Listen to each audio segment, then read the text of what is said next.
And we are live with the beautiful Fizbo the Clown, taking front and center here on the biggest stage for computers on the planet, computer chess, that is. With me is Grandmaster Robert Hess. How do you like starting the show there with a picture of your favorite clown? You know, a lot has changed in a day. I have to apologize for my harsh initial take on Fizbo. Fizbo proved me wrong, has been doing well in this computer chess championship. So I'd love to see Fizbo front and center.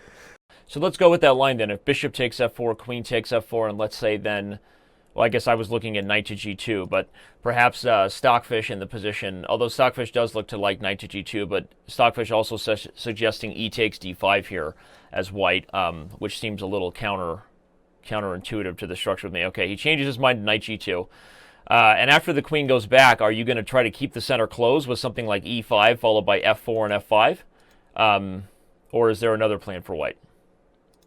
I feel like white is going to capture on d5 now that the knight's back on g2 because f4, f5 has a little bit more pressure to it because the knight on e7 will be hanging in many lines with the queen and rook barreling down the e file. So f4 immediately, that caught me a little off guard. But this is something, again, human play would be very concerned about white's position. Mm-hmm. When you move all your pawns forward to such a degree, you're leaving behind a lot of vulnerable squares. So again, black's foundation is extremely solid, and I do believe white has to be careful.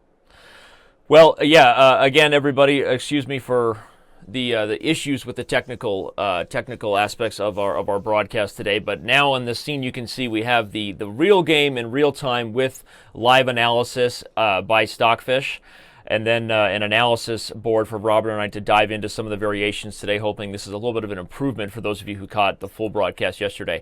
We've also got the standings, which heading into day two, as you can see, the standings were exactly what they are in front of you. Those standings will be updated live throughout the day. So as results are in, those standings will be updated live.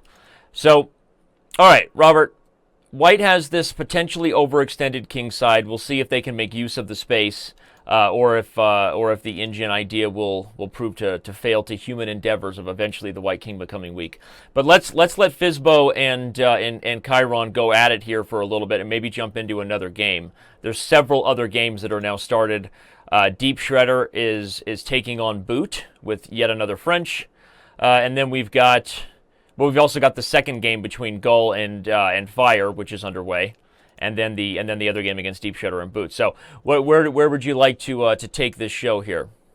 Let's start with a game with Gull White, Fire Black, okay, because it was an exchange variation of the French, which again I've been quite bothered by. It just seems weird that it's what's happening, but then it got strange. Yeah, like both sides castled. Normal, the knight to a3 was played by white, and it's one of those moves that is saying, okay, please capture me on a3, because yes, you might ruin or think you're ruining my pawn structure, but those double a pawns are not a particularly big deal there, and that opens the b file for white, and of course gives the two bishops, which would have meant unopposed dark squares. Now white has pushed forward on the queen side because black did not capture and went c4, protected by that knight on a3, and then now c5, and gaining what is some quite important space on that side of the board.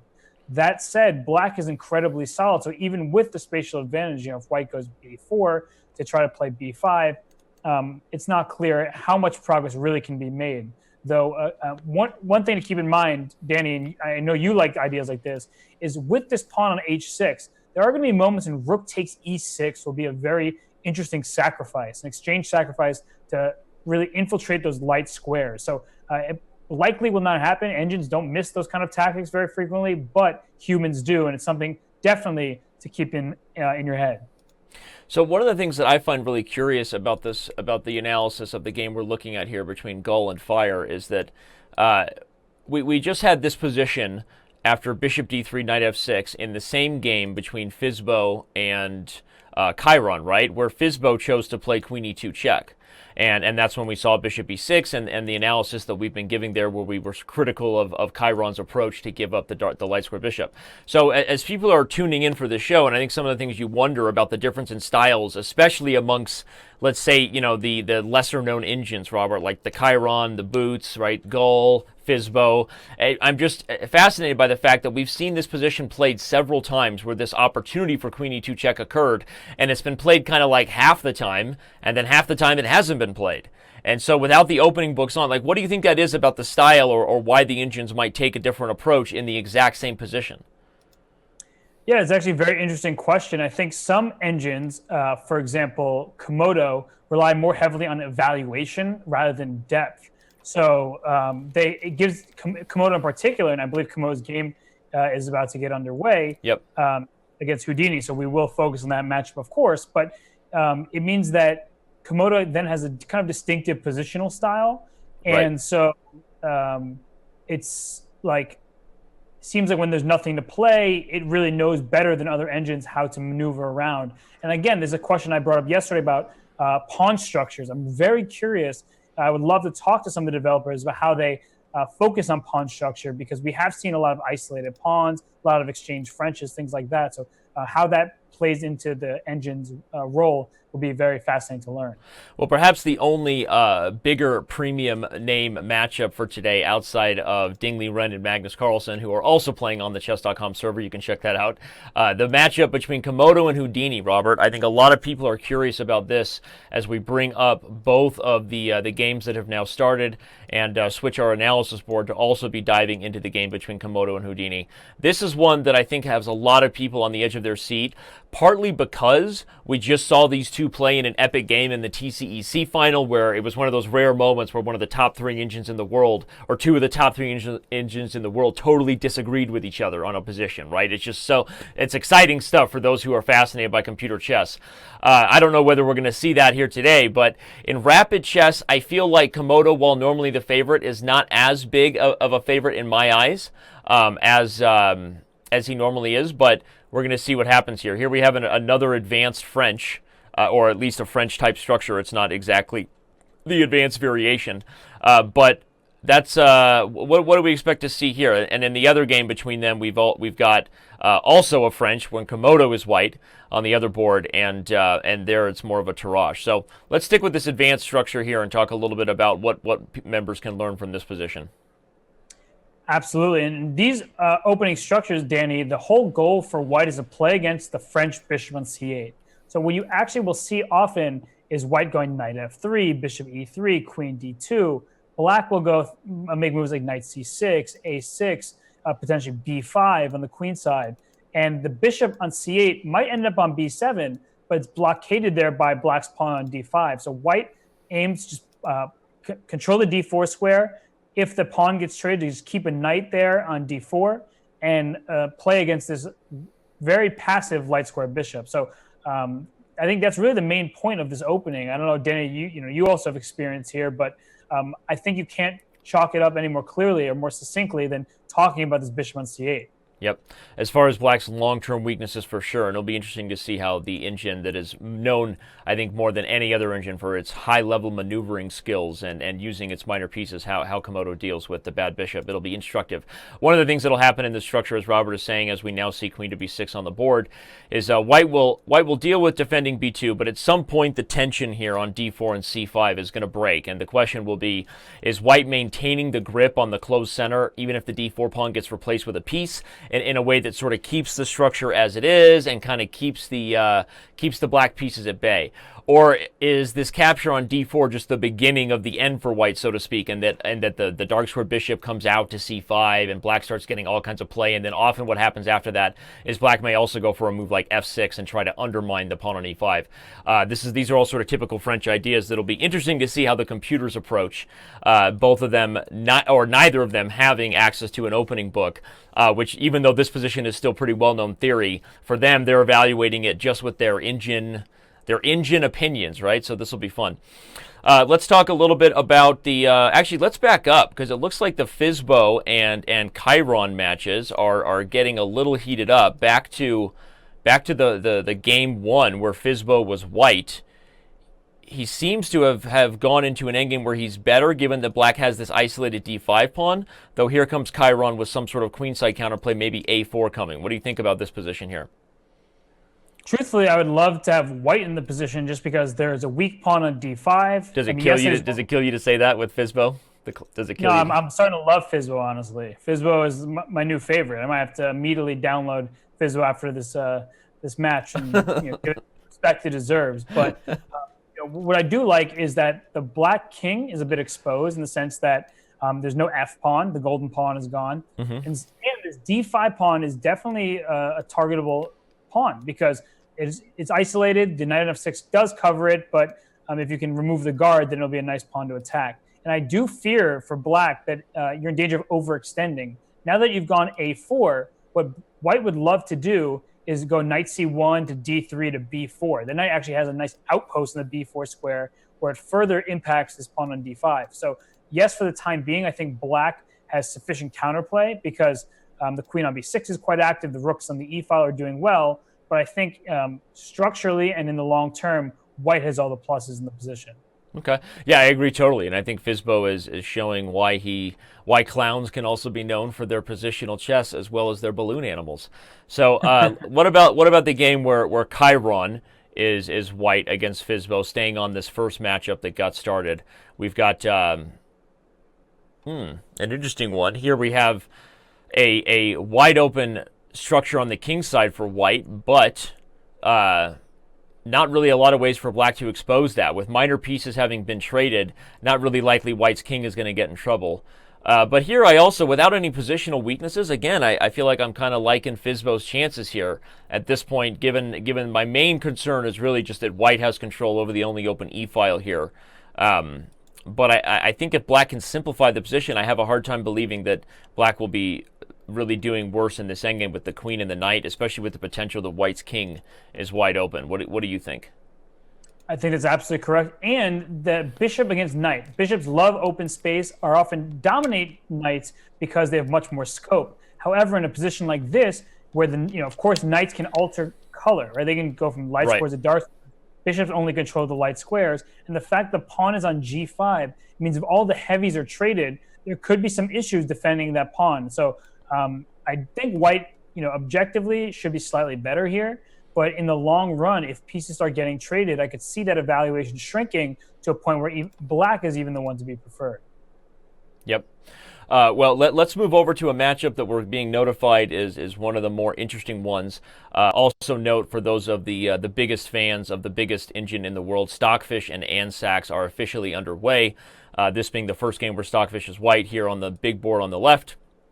Here's the game where Stockfish is black. But we're going to focus our attention back to the Gull matchup with Fire.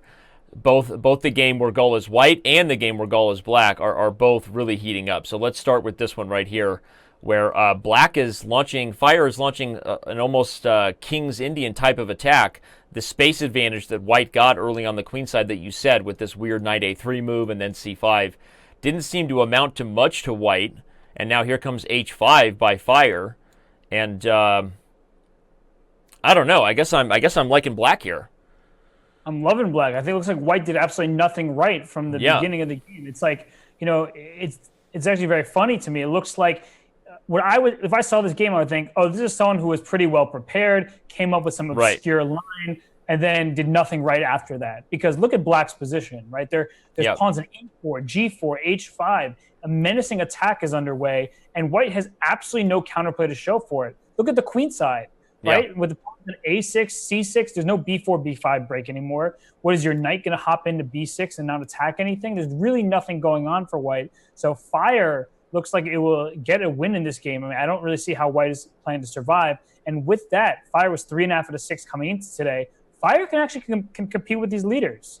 Yeah, I'm bringing up the standings on your note of mentioning Fire's score headed into day 2. And I think one of the most interesting things might be that as you look at Fire potentially trying to break into the top 3, especially depending on what happens in that Komodo-Houdini matchup, is that one of the things you and I talked about a lot yesterday, Robert, was that not many wins were happening as black. Big surprise, although we did get some, right? We predicted no wins as black, and then Stockfish wins as black, and another engine wins as black. But if this happens here and Fire manages to convert on this attack, winning with black is about the biggest news that ever happens on a day of these engine matchups, because it's just so difficult to do. So I agree. This is a big game right here. What about the game where Fire is white against Gold? Let's move back over to that one and see. It looks like that one not quite as exciting. Fire in control of the match in the sense that probably only he can really win. But let's go ahead and bring that up and see what can we learn about this knight and pawn potential ending, if anything. Yeah, it's a tale of two pawn structures. Black has two sets of double pawns. White has a perfect pawn structure on all the light squares. Now, the problem for Black is at some moment, White has a few considerations. White can go f6 and try to open the rook. And the thing is, yes, that undoubles the g-pawns, but that pawn on g5 is backward and is a potential target. That said, I don't know if White needs to rush.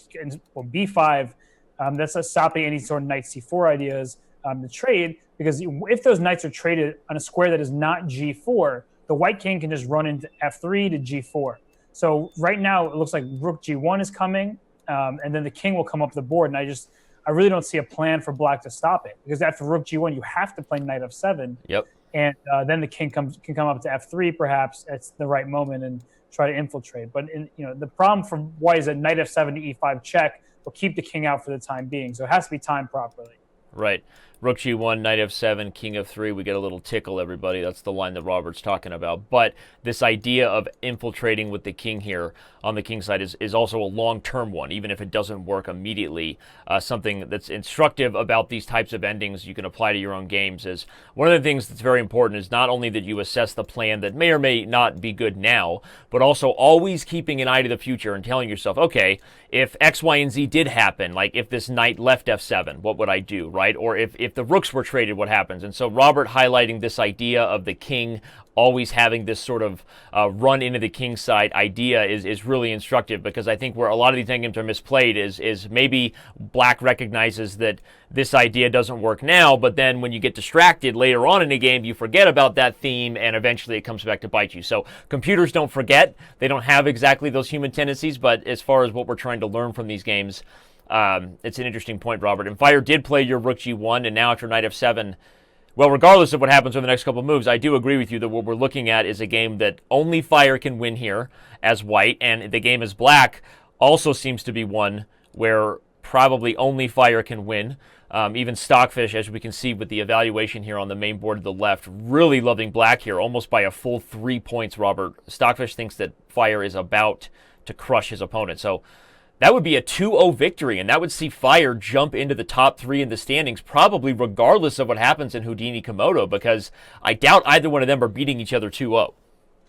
Yeah, absolutely. Danny, I have to cut you off for a second. Let's go to the Fizbo Chiron matchups, because on the game where Fizbo is white, Fizbo is currently down a pawn, though it looks like Fizbo is winning the pawn back. And so another weird endgame with rook and knight versus rook and knight, and should 2 pawns apiece. So funky endgame there, to be sure. And if I had to just make an assumption, I would think that it's very good drawing chances. But at the same time, I think is it in a human game anything could happen. In an engine game, I think it's probably just going to peter out into a draw. But a very weird endgame.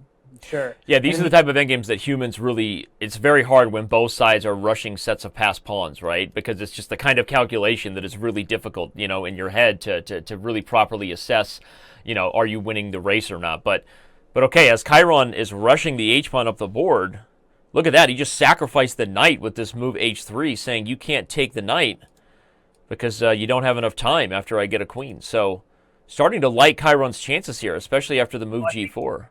I think that White is just going to sacrifice the knight for the pawn. So, your knight f2 and taking on g4 or h3 is a pretty simple way of just getting rid of that. And then, of course, rook and knight versus rook is a draw. So I'm assuming this one is just about to fizzle out. But they're moving pretty quickly on that one. And the other game is actually really fascinating, this endgame. Queen, like very weird endgame with the queen and bishop versus queen and knight. And White's king, again, is the one that's looking like it's quite vulnerable. And in fact, Black just picked up a pawn. The critical difference in that one is that White's pawn is very far down the board. And so I've mentioned this a bunch of times yesterday, quality of pawns is more important than quantity of pawns in an ending. And so this game looks like they're going to repeat queen h4 check, queen e1, because actually black just went queen e7. So wow, going for the win. And I really like that. And white retreated to queen to a1. Now, black would love to be able to go queen e5 check, but that's not possible because the c pawn will queen. So instead, queen e3 was played. And so I guess perhaps there's just a queen g7, knight e6. I mean, this is getting crazy. This is getting totally really nuts. And Fizbo playing for the win doesn't want the draw, and despite his ability to get a repetition already, I guess the one way to look at it is black certainly is not close to blowing a chance at a repetition with white's king so exposed on the dark squares. Black is one check away from getting right back into a potential repetition. But we have to love this. Look at Fizbo says, I don't even care about the c-pawn. I'm going to checkmate the white king, even if I have to give up my knight to stop it. This is phenomenal. Look at that king run into f4. Yeah, this is... I'm trying to guess the next move before he moves, but I can't do it in time. Is it queen e1 check and then take on c7 with the knight and then take on g5 with the king? I have no idea. That's probably what's going to happen, but I don't see that being a win for black. That looks like a draw just because the pawns there's no way really to march the pawns down the board. And with the queen, the king will be very vulnerable. It should be a draw. So unless one of the engines is misevaluating the position, it should be enough for equality. So pretty crazy matchup between those two engines. Yeah, I think we're going to get a repetition here. Just a reminder, everybody, one of the reasons why Fizbo isn't going for something like queen h4 check and king to g3, not only is it not really mate on queen h2 if white gets a queen, but also that would be a self-mate, as white could then have queen f3 checkmate. So despite the really fancy king rush to f4 that we appreciated from Fizbo, I'm agreeing with you, Robert. This looks like a 50-50 draw, and Stockfish here evaluating the position on the main board is also agreeing. So that means if we go back to the first game between Fizbo and Chiron, which is now, don't underestimate Fizbo or Chiron in these endings, but Fizbo, if you didn't see yesterday's show, had a win with a king and rook versus king and knight endgame that had me and Robert just about fall out of our seats with how amazing it was. I guess it was all table base, but still super impressive for us to see happen in a real game. And I don't know whether this one's a win too, Robert, but something tells me no, but Chiron's going to play on anyway. But here we go. Watch these instant moves. That's the table base kicking in. Yeah, white sacked the knight for the pawns and then gave away the pawns that they had remaining. So it's just table-based position that is definitely a draw, unless somehow the wires get crossed and the engine fries. The wires get crossed. That's the first sort of Matrix reference of the day, right? Well, I'm inspired by what's going on behind your head. That's right. I can read the Matrix. You can call me Neo. All right. Well, I think we should hop on back to Fire and Gull, because Fire with the black pieces is now up at full exchange and still has a pretty monstrous attack. So that game should be over shortly. This is just over. Wowzers. Okay, so if Fire wins this one as black, everybody just look for some kind of anything. Win of the knight, win of the bishop, just about anything here is winning for black. But where are we at in the game where... Right, where are we at in the game where Gull is black? Find that where one. Gull is black is, again, Fire is looking great here, but at some point e5 has to be a consideration, right? Just push the pawn up, bring your king into e4. I don't see how with the white pieces that Fire shouldn't be just much times a lot better, right? I don't know how black is going to compete after the move e5. Looks pretty strong. So yeah, e5 is coming, and I'm not even sure white has to do that. You might even see some sort of relocation by the knight on g4. Like, what if the knight comes from g4 to c4, pokes at the a5 pawn so that the rook is frozen on a8? Black has no way to defend the position, right? The knight is stuck to guarding the g pawn. The king has to stay in the center to prevent pawns from running wild. So The evaluation here is, I guess, about plus 1.73 according to Stockfish, but from a human perspective, this is one of those just super easy. This might as well already be like plus 5, right, from a human perspective. This is just such an easy win for White. Right. And speaking of easy wins, just to go back to the other fire game quickly, it's pretty hilarious that now it's over. But the king went on a march.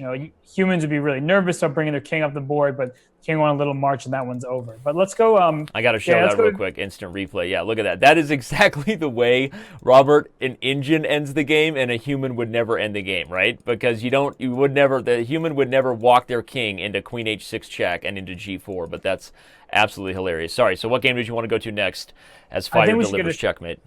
To Shredder, because we haven't seen the leaders' games very much this round. Okay. And Shredder with White is launching an attack on Boot's king, but Shredder's king is not too happy either. So it's actually a really fascinating position where both kings are kind of weak. White has this passed H pawn that could be used not only to support something like H6, knight G7 check, but also just to become a queen itself. But it's one of those positions where at first glance I have no idea whose king is weaker. But the more that I look at it, I see, I see a number of checks for black. For example, bishop c7 check, blocks the white's check, but also gives the white king a check. But after the move, either after g3, for example, I'm not sure where the follow-up is. But again, it's a very scary position from a human's perspective. But I think that white's in time to salvage the game. Yeah, this is crazy, although I'm not even sure it's that concrete. I mean, we can see that even Stockfish is sort of bouncing around in regards to whether he thinks White is actually going to win this game. Calculating these kind of positions is something only the computers can do, but sometimes they don't even do it well in terms of a rapid time control. Remember, everybody, there's not really much time on the clock for the engines in the terms of the server they're being relayed from, and hard to catch up with a proper evaluation in time.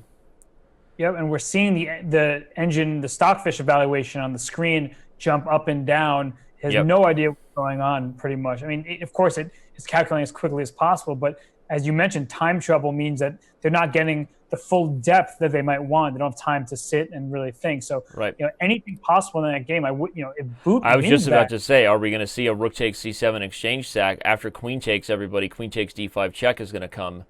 And, White's on the initiative, but now he's down the exchange. Can White also consider trading queens and just pushing the pawns at some point? That's going to be scary as well. I was wondering if he had enough time, but I think black probably had a way to stop them. Obviously, the engines decided that was true. Or queen takes d5 is just better.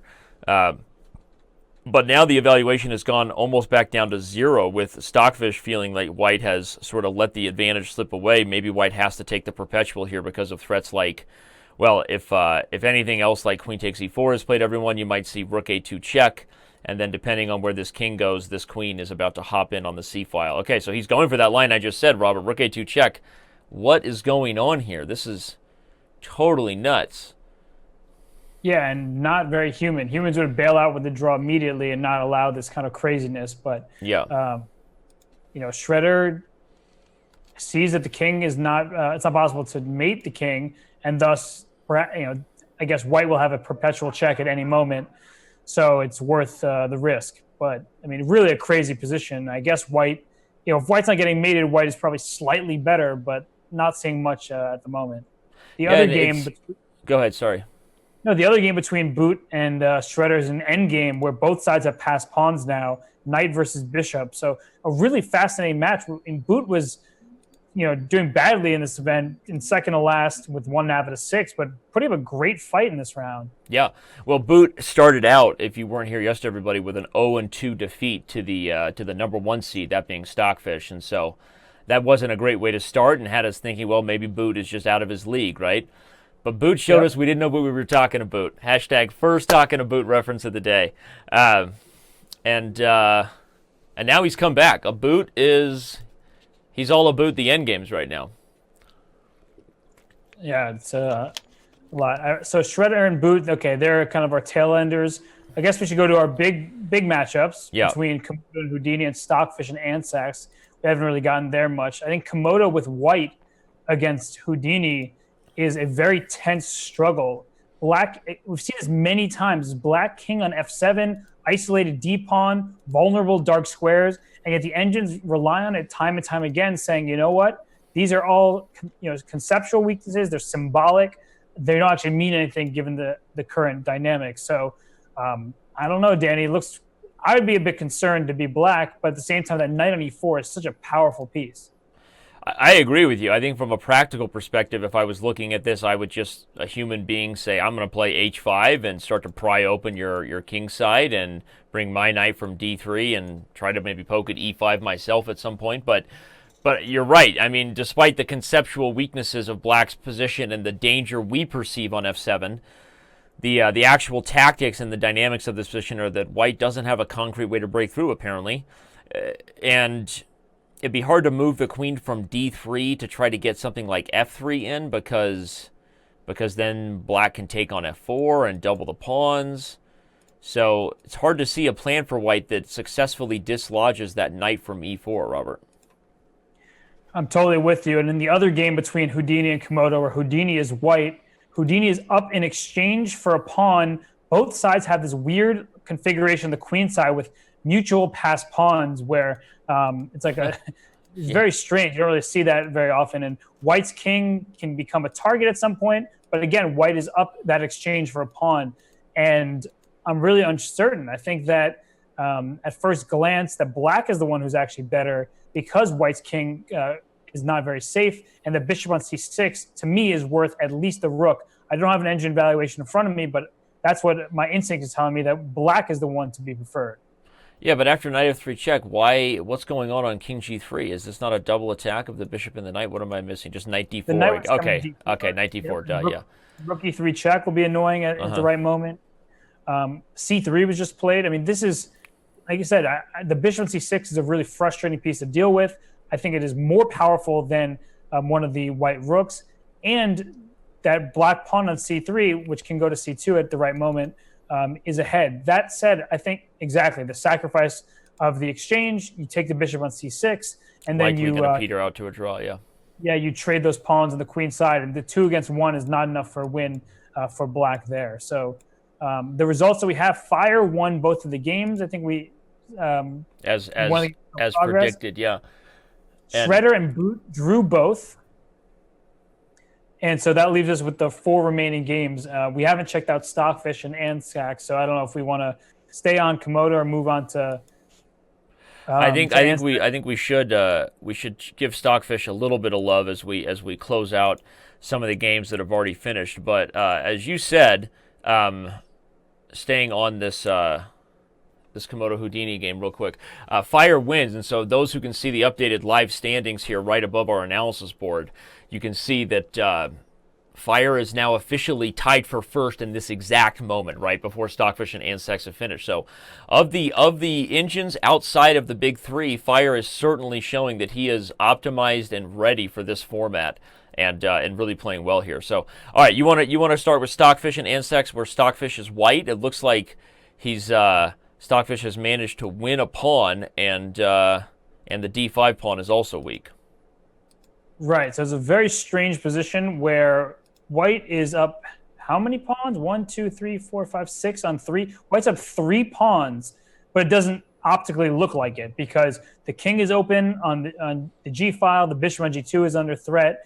But I would say that white has to be better. I could see the tides turning when the evaluation shifts because there could be an attack, a pretty big attack on the white king. So well, much like your bias against Fizbo the clown, Stockfish is biased toward his own position. So as we can see, the evaluation of Stockfish favoring white, hard to go against your own game, and when you are the open source engine currently analyzing the live position, but okay, regardless of the jokes, I agree with you. I think that even though white's position looks weird, and I would be scared about my g2 bishop being traded for the knight, and then this h3 pawn coming under fire, it looks like black doesn't really have enough concretely. And after knight back to d3, is white just going to start pushing the b pawn? Just say, here I come?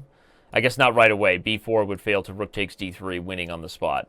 But at some point here, this b pawn might tell the winning tale here, as if black just doesn't have enough on the king side. Yeah, that's very true. That's what white needs, is to use the B pawn, not even necessarily just as a pass pawn in and of itself, but as a distraction, a decoy, getting black to concentrate on that instead of being able to launch an attack. Yep. And so white move forward with knight to e5, and it seems like black's play has been a little strange with his like knight c3. Pieces are kind of just hopping around randomly, but at the same time, rook c8 can come into play now. There are lots of different angles that black can try to launch the attack. Knight takes g2 at any moment really has to be considered because that bishop is defending the king side. So yes, for sure, white is better, but at the same time, as the engines speed up because they're under the duress of time trouble, things can happen that do not favor white. But I think that yes, Stockfish is ahead in that one. Well, let's check out the game where Andscacs is white and Stockfish is black and see if there's okay, much to be learned here. Here, Andscacs has an extra pawn, but it's a doubled B pawn. And you could argue probably that Stockfish's D pawn is the more powerful of all the pass pawns on the board, especially as it now advances to D3. So, evaluation being roughly 50-50, but if black's down a pawn and they kind of like black here, something tells me the D pawn is about to become a real dangerous issue. Yeah, that D pawn is quite far advanced, but so is now the pawn on b6, right? So right. What I like and what I would say favors white fundamentally is that the b pawn is an outside pawn. So if, say, white was able to blockade the d pawn and then use the b pawn as sort of as well, trying to promote it, but also use a distraction, then some endgames favor white because the king will be closer to the center once he regains the pawn. Right. But now that black has even the material, I don't really see any way for white to make progress. So I think the game will just fizzle out into a draw, but an interesting endgame nonetheless. Nice move there, rook f8, pointing out that if you play the move king to e7, white can play b7, and now black will end up losing a piece, as he'll have to play something like knight to guard b8, and white will win the knight. So rook to f8 is a surprising, kind of a shocking little move there. I think that, if anything, helps the imbalance for white, because if he can win the f7 and g7 pawn in exchange for the b pawn, as long as what you said, as long as this d pawn doesn't become a super dangerous winning factor, then white should be the only one who can win this endgame. Right. And that's what's happening here. After b7, right, king takes b7, if rook takes f7 check, the rook can come back and block on c7. Okay, so that was key, right? Yeah. But I guess black is choosing not to, for fear of some endgames where this d pawn collapses and then the knight and 3 versus knight and 2 is perhaps uneasy to defend. So, but this is so strange. I wonder how deep the computers are seeing this. Obviously, they're not evaluating it like we are, trying to assess, is my d pawn counterplay going to be strong enough for these two pawns over here, right? I mean, that's a very human assessment.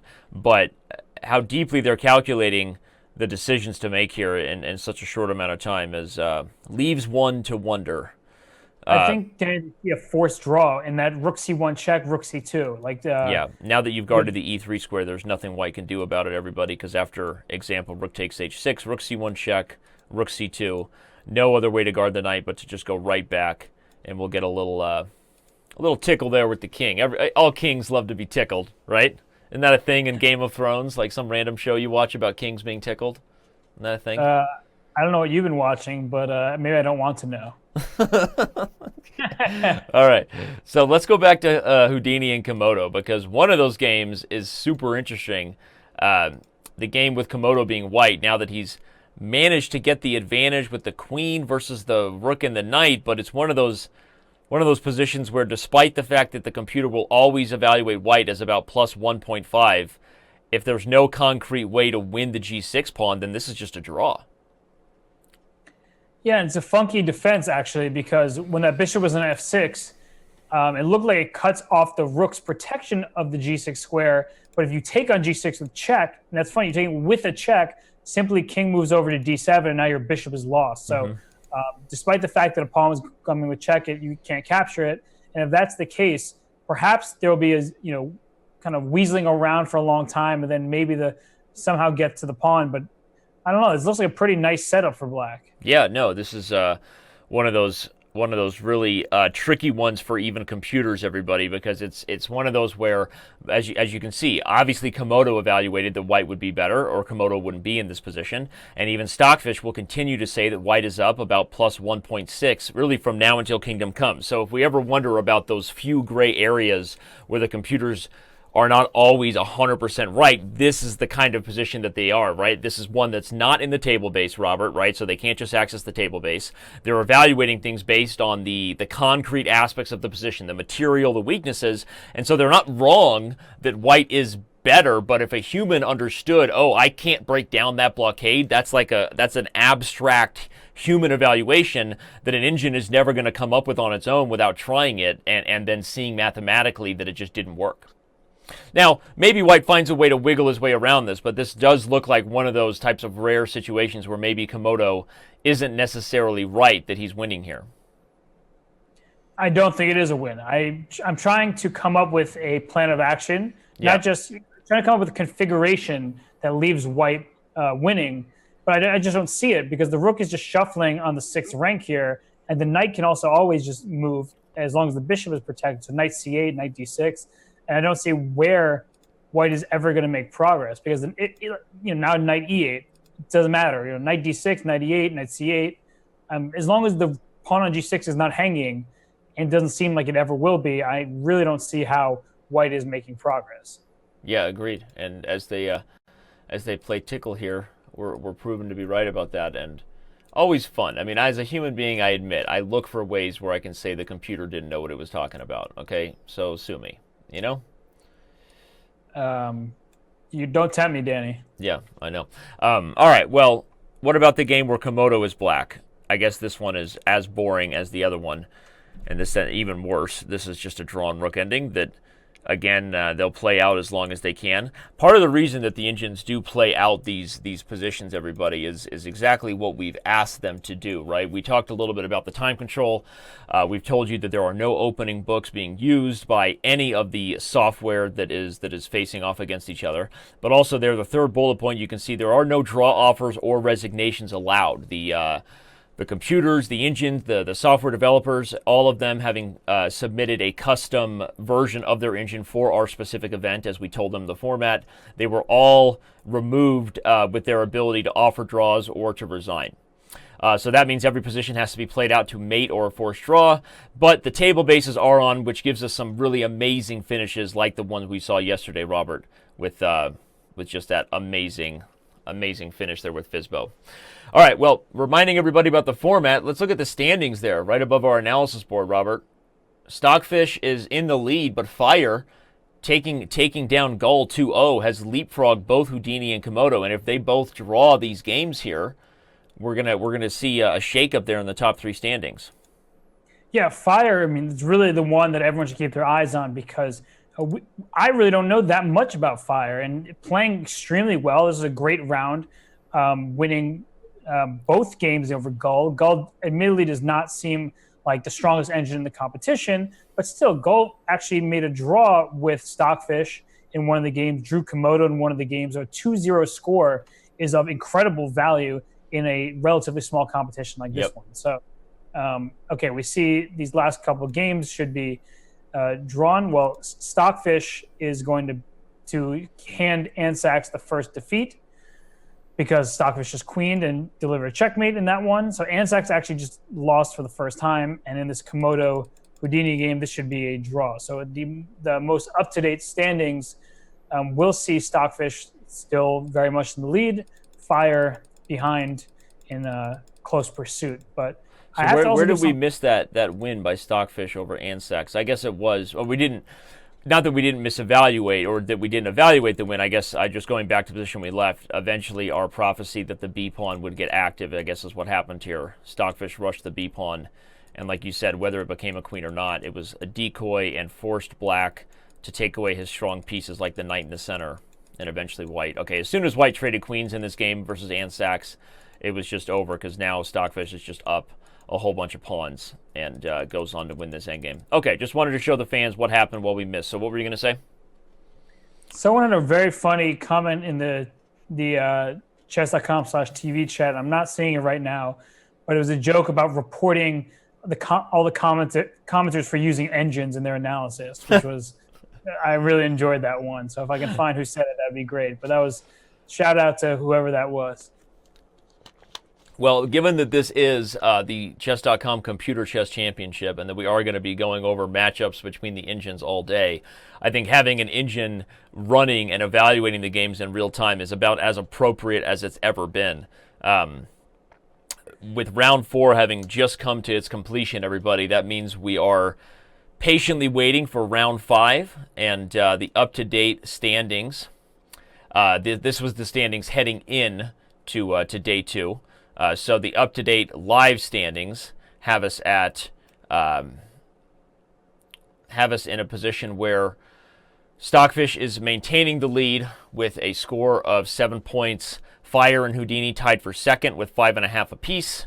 Then we've got Komodo there at 4.5, which I want to talk about that a little bit, Robert, because even though I'm not super surprised about Komodo not being ideally suited for some of these rapid time controls, even their developers have kind of suggested to us as much, I'm a little surprised that Fire is up there with Houdini rather than Komodo.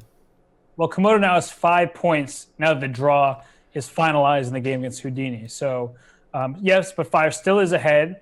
That actually is quite shocking. And what was shocking to me again was that Andscacs held Komodo to 2 separate draws. Right. So whereas Fire is beating up on some of the beat up on Fizbo, beat up on Shredder, I believe, and just beat Boot as well, and then who they just beat? Fire beat Gull. So Fire really has been just taking out the lower end competition. And that's not to dismiss or discredit Fire, because it is very difficult, obviously, to get a 2-0 score. And racking up are very important. But it's going to be very interesting to see what happens when Fire faces Stockfish or faces Houdini, because Fire did lose to Komodo already, 1.5 half. Yep. Well, the next round of games will get started momentarily, everybody, as we started with round 4 coverage. We are now moving on to round 5, and you and I will have the call here, Robert, as the games get set underway. The first matchup that will start will be Andscacs versus Fire. So Andscacs having just lost its first game of the event. The reason Robert said that, everybody, is because Andscacs drew all 6 games yesterday with every color against everybody, including when it went up against Stockfish. So. Oh, wait, no. It didn't play Stockfish yesterday. It just lost to Stockfish today, including, like you said, when it went up against Komodo. That was the big upset in round 1 by Andscacs. So Andscacs and Fire, this will be interesting to see. Of course, after Andscacs and Fire, we will then immediately be starting with Shredder and Chiron. Then Houdini will take on Gull. Komodo takes on Boot. And finally, we'll have Stockfish taking on Fizbo, Robert's favorite. So which matchup are you most looking forward to see here in round 5? Every match with Fizbo is now my favorite. I have the utmost respect for Eric Stonestreet as an actor, and I see Fizbo come into play. How can you just not smile? So it's all Fizbo for me from here on out. Well, we'll all be on the edge of our seats waiting for the next round to begin. In the meantime, Robert, why don't we do what we did yesterday and have a little fun reviewing the next game of the other big match that's taking place, which of course is the games between Dingley Ren and Magnus Carlsen. Magnus just won yet again against Dingley Ren while you and I were having the commentary. Let's take a quick look at that game, shall we? Kind of funsies. For sure. And it's actually just crazy to me how one-sided that match is. Of course, Magnus Carlsen is the stronger player, but I mean, it just seems he's totally invincible. He's definitely in Dingley Ren's head. And another win to add to his many before this. Yep. We're covering this game. Again, you can see this game yourself if you just log into Chess.com's live server. You can follow the game and get ready for the next round to begin. We are eagerly and patiently waiting for round 5. But all right, so what happened here? What is it? A Larson ready... What is this? Larson Nimzovich? What is this system again? You play weird, dubious openings like Magnus. So what is this? I'm not going to even respond to you right now because you're trying to insult me, even though you love me. Right. What it is an exchange sacrifice over there on move, what is that? Starting on move 13. So Let's get there. Magnus picks up the gauntlet and decides that, you know what, I'm just going to capture on f6 and then win this pawn e4. And after that, look at the holes in the dark squares. So how is that even a thing, though? That seems like such a clear way for white to get a massive attack. I mean, I guess from in Ding's defense, Stockfish likes black, at least initially, in this position, right? And says that he doesn't think white has enough, although the longer we let the engine think, the closer it gets to deciding that white does have some interesting compensation. To me, that seems like such a dangerous type of idea to allow in a rapid match. And so I don't know what you think about that, but this whole idea of sacrificing the exchange and getting queen takes a1 feels like a bit of a no-brainer to me. Yeah, I would never allow that as black. And it just, of course, that's very favorable to the pressing side in a blitz game, right? It's 5-minute chess at this point. So I think Magnus kind of rolled him pretty smoothly. He did a thematic pawn sacrifice with his e5, f5 stuff, and ended up winning some material and just converted with ease. So, you know, as this next round of computer chess gets underway, we see Magnus Carlsen just playing as close to an engine as anyone could ever do. That's right. Well, vote for Magnus, I guess, when the end of the world comes and we're deciding on our savior. We've already decided that, but for now, we're going to forget about that and move on to the games between Fire and Andscacs. As we said, they are the first matchup to get underway here, and we'll leave Magnus for another time. So, Fire is white against Andscacs, and we have a Ruy Lopez. Exciting. This is the only game currently underway. I'm sure they'll be starting the second one with Fire taking the black pieces soon. But all right, this is our first mainline Nimzo, Robert. Because we had a Berlin, but I don't think we've seen. Nimzo. Oh, sorry, mainline Lopez. Sorry. Yeah. I was getting shocked. I was just seeing if you were paying attention. That's all. I definitely was paying attention, and I know that you make fun of me for not knowing opening, so I felt it was a challenge. But however, we did see the Rio de Janeiro variation yesterday with a knight hop back to b7. Right, but that's from a Berlin, yeah. Yes, right. The little fake Berlin Rio de Janeiro variation. Right. And here we'll see if Andscacs is going to take on e4 or play, b5, or he actually played bishop e7 first, but is playing this line that we saw many, many, many times in the World Championship match between Magnus. Oh, it took on c6, so changing up the structure. So this delayed capture on c6, as the move cuts me off my earlier point, is that, well, still the pawn on e5 is not going to be captured, but the bishop is already committed to e7, and after d takes c6 here, white will just go should go d3, black will go knight d7, castle, probably go f6 at some point, but for the cost of giving up the two bishops, white has a superior pawn structure and will try to gain a spatial advantage as well. Well, you're quoting the Lopez theory. Remember, everybody, these engines are not playing with the opening book, so as they evaluate and come up with the right approach here, it's all them, which is cool. It's all 3,300 rating of Fire and 3,240 of Andscacs. So, by the way, you corrected me from pronouncing Chiron, and now I'm saying correctly Chiron, the Greek centaur. But am I saying it right when I say Andscacs? I have no idea. You can't put a C after an S. It's just against the rules, right? Andscacs. How about science? Spell science for me, Danny. The C is silent, Robert. That doesn't count. Okay. Yeah. Which is why I guess we're pronouncing the C silently in Andscacs, right? Can we get a fact check on that? What? Danny, what's Mufasa's brother's name? Okay. First of all, you're right, but why is that? Scar. Okay, so you can put C's after S's. You can also say scratch. Okay, I stand totally wrong. But, Robert, why'd you change the subject? Let's talk about chess here. Sorry, I was just thinking of the circle of life. All right, so we've got bishop g5 played. The Nimzo you said that would occur where white has a better pawn structure due to black's doubled c pawns. The c5 pawn is weak. But note that the better Lopez. I don't know why I keep saying Nimzo. I don't know why.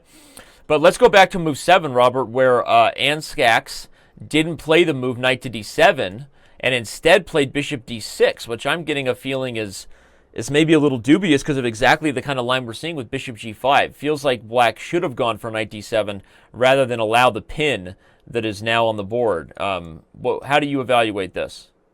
I think it's definitely dubious. And the reason why is that the bishop, if not for allowing his bishop g5, h4 stuff, if white chooses to go to h4, I don't see why you'd really want to go back to e3. Now the bishop has that new route of h4 to g3, whereas if not, if knight d7 had been played, the bishop doesn't really have a clear path forward. You are going to go knight d2 to c4 at some point, but here it gives white that extra option, which I don't think is in black's favor. So yeah, I agree totally. Move that bishop a second time that early in the opening, and I really like white's position already. All right, well, as Fire decides how he wants to get an edge as white in this Lopez, where we don't like bishop d6, Andscacs is now playing the white side of an Italian game. Let's go ahead and take a look at that one, the game where Andscacs is white. Before we look at that game, Danny, in the Twitch chat, C_CK boy says the guy whose last name is Wrench, RENSCH.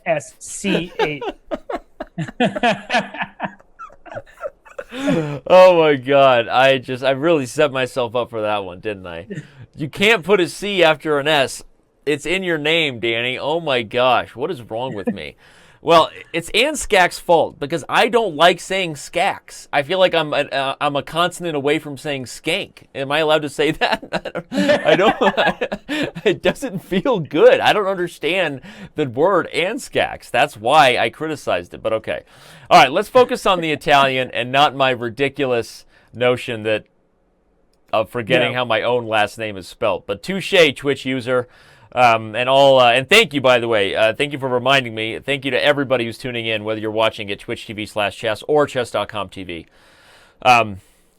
This is about as classical of an opening we've seen that hasn't been a French, Robert, in any of the games so far in this event. This old school Italian here. Yeah, I mean, this is the first we've seen it. It's weird they haven't played the Italian because, again, this is what we see up and coming opening at the upper echelon of chess. Right. We see Karyakin, Kramnik, everybody playing the Italian. Wesley So, Nepo, you name them, they play it. Yep. So apparently P just told us Andscacs is from the country Andorra, and it would be pronounced like Sax, not Scax. Okay. So that makes us both feel better. Okay, Andscacs. That makes me feel better about claiming the C should be silent, which it is also silent in my name, by the way. No, is it? Wrench? Is it a silent wrench? SCH? I always pronounce it Rensk, so I don't know. Rents Chiron. All right, well, all right, jokes aside again. So between Fire's game as white, which is Rui Lopez, and now Andscacs' game, Andscacs, I'm going to try to say it right, where he's playing an Italian. If we look at this matchup here, we have got two of the most classical openings, like we've said, we've seen here. I mean, on the left side here, we've got a Lopez, and on the right side, we've got an Italian. That Lopez on the left side, Robert, is reminding me of that Capablanca game, where at some point here, white is going to consider playing g4 and take on f6 and do something to just get the position to be totally closed, where the knights can dominate the bishops. That's a great point, because the bishop on g6, especially against a pawn structure with g4, e4, d3, h3, where those pawns are very well protected, is a horrendous piece. And right now we saw knight c4. So, okay, of course you're putting pressure on the e5 square. At some point, d4 might be a threat. Obviously not now after castle queenside, but we did see castle queenside, then a4 immediately played, which means that a threat with pawn to b4 could be coming in the near future. That looks very strange, but b4, b5, just blasting open the queen side will be very dangerous for black to deal with. So I'm really loving white's position over there in that one. And I think that I would not be surprised at all if Fire takes that game. Yeah, well, after queen e6, I guess you've forgotten about the idea of being able to play g4 as white, because if you did, you'd have to deal with things like knight takes g4 and the king side is falling apart. But okay, queen e2 is played, and I guess your idea is probably going to come to light. White's just going to play b4 and swing the f rook to b1 and go to town, I guess, on the queen side.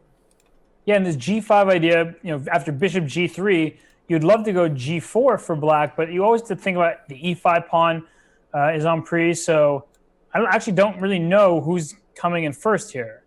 Yeah, actually, if g4, knight takes e5, there would probably be g takes h3 immediately. So that means if g4 is played here by black, perhaps things are getting a little bit wild on the king side more than Fire would like. Suddenly the tables seem to be turning a little bit if g4 Danny, there's also a big threat. So after g4, knight takes e5, g takes h3, queen e3, threatening queen a7 is a really big threat.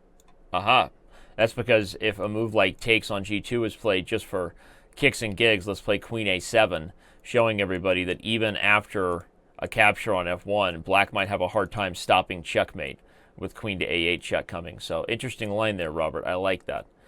Knight d7 is played, I guess, more defensive-minded than before, guarding the e5 pawn. Likely will meet something like queen e3 with a move like king to b8. I guess c5 is also possible, but king to b8 seems to be more natural. Okay, so this one remains really interesting. It's one of the few opposite sides castles games we've had in the entire event, Robert, right? With the kings on opposite ends of the board where both sides can really try to rush forward with a mating attack. So that should be a fun one to watch. Yeah, they've enjoyed a lot of symmetrical structures thus far, but this one clearly is not that. Though we did see the game, actually, was it the Fire game from the last round where the ending happened with the double C pawns and the double G pawns? So Fire seems to enjoy playing against that.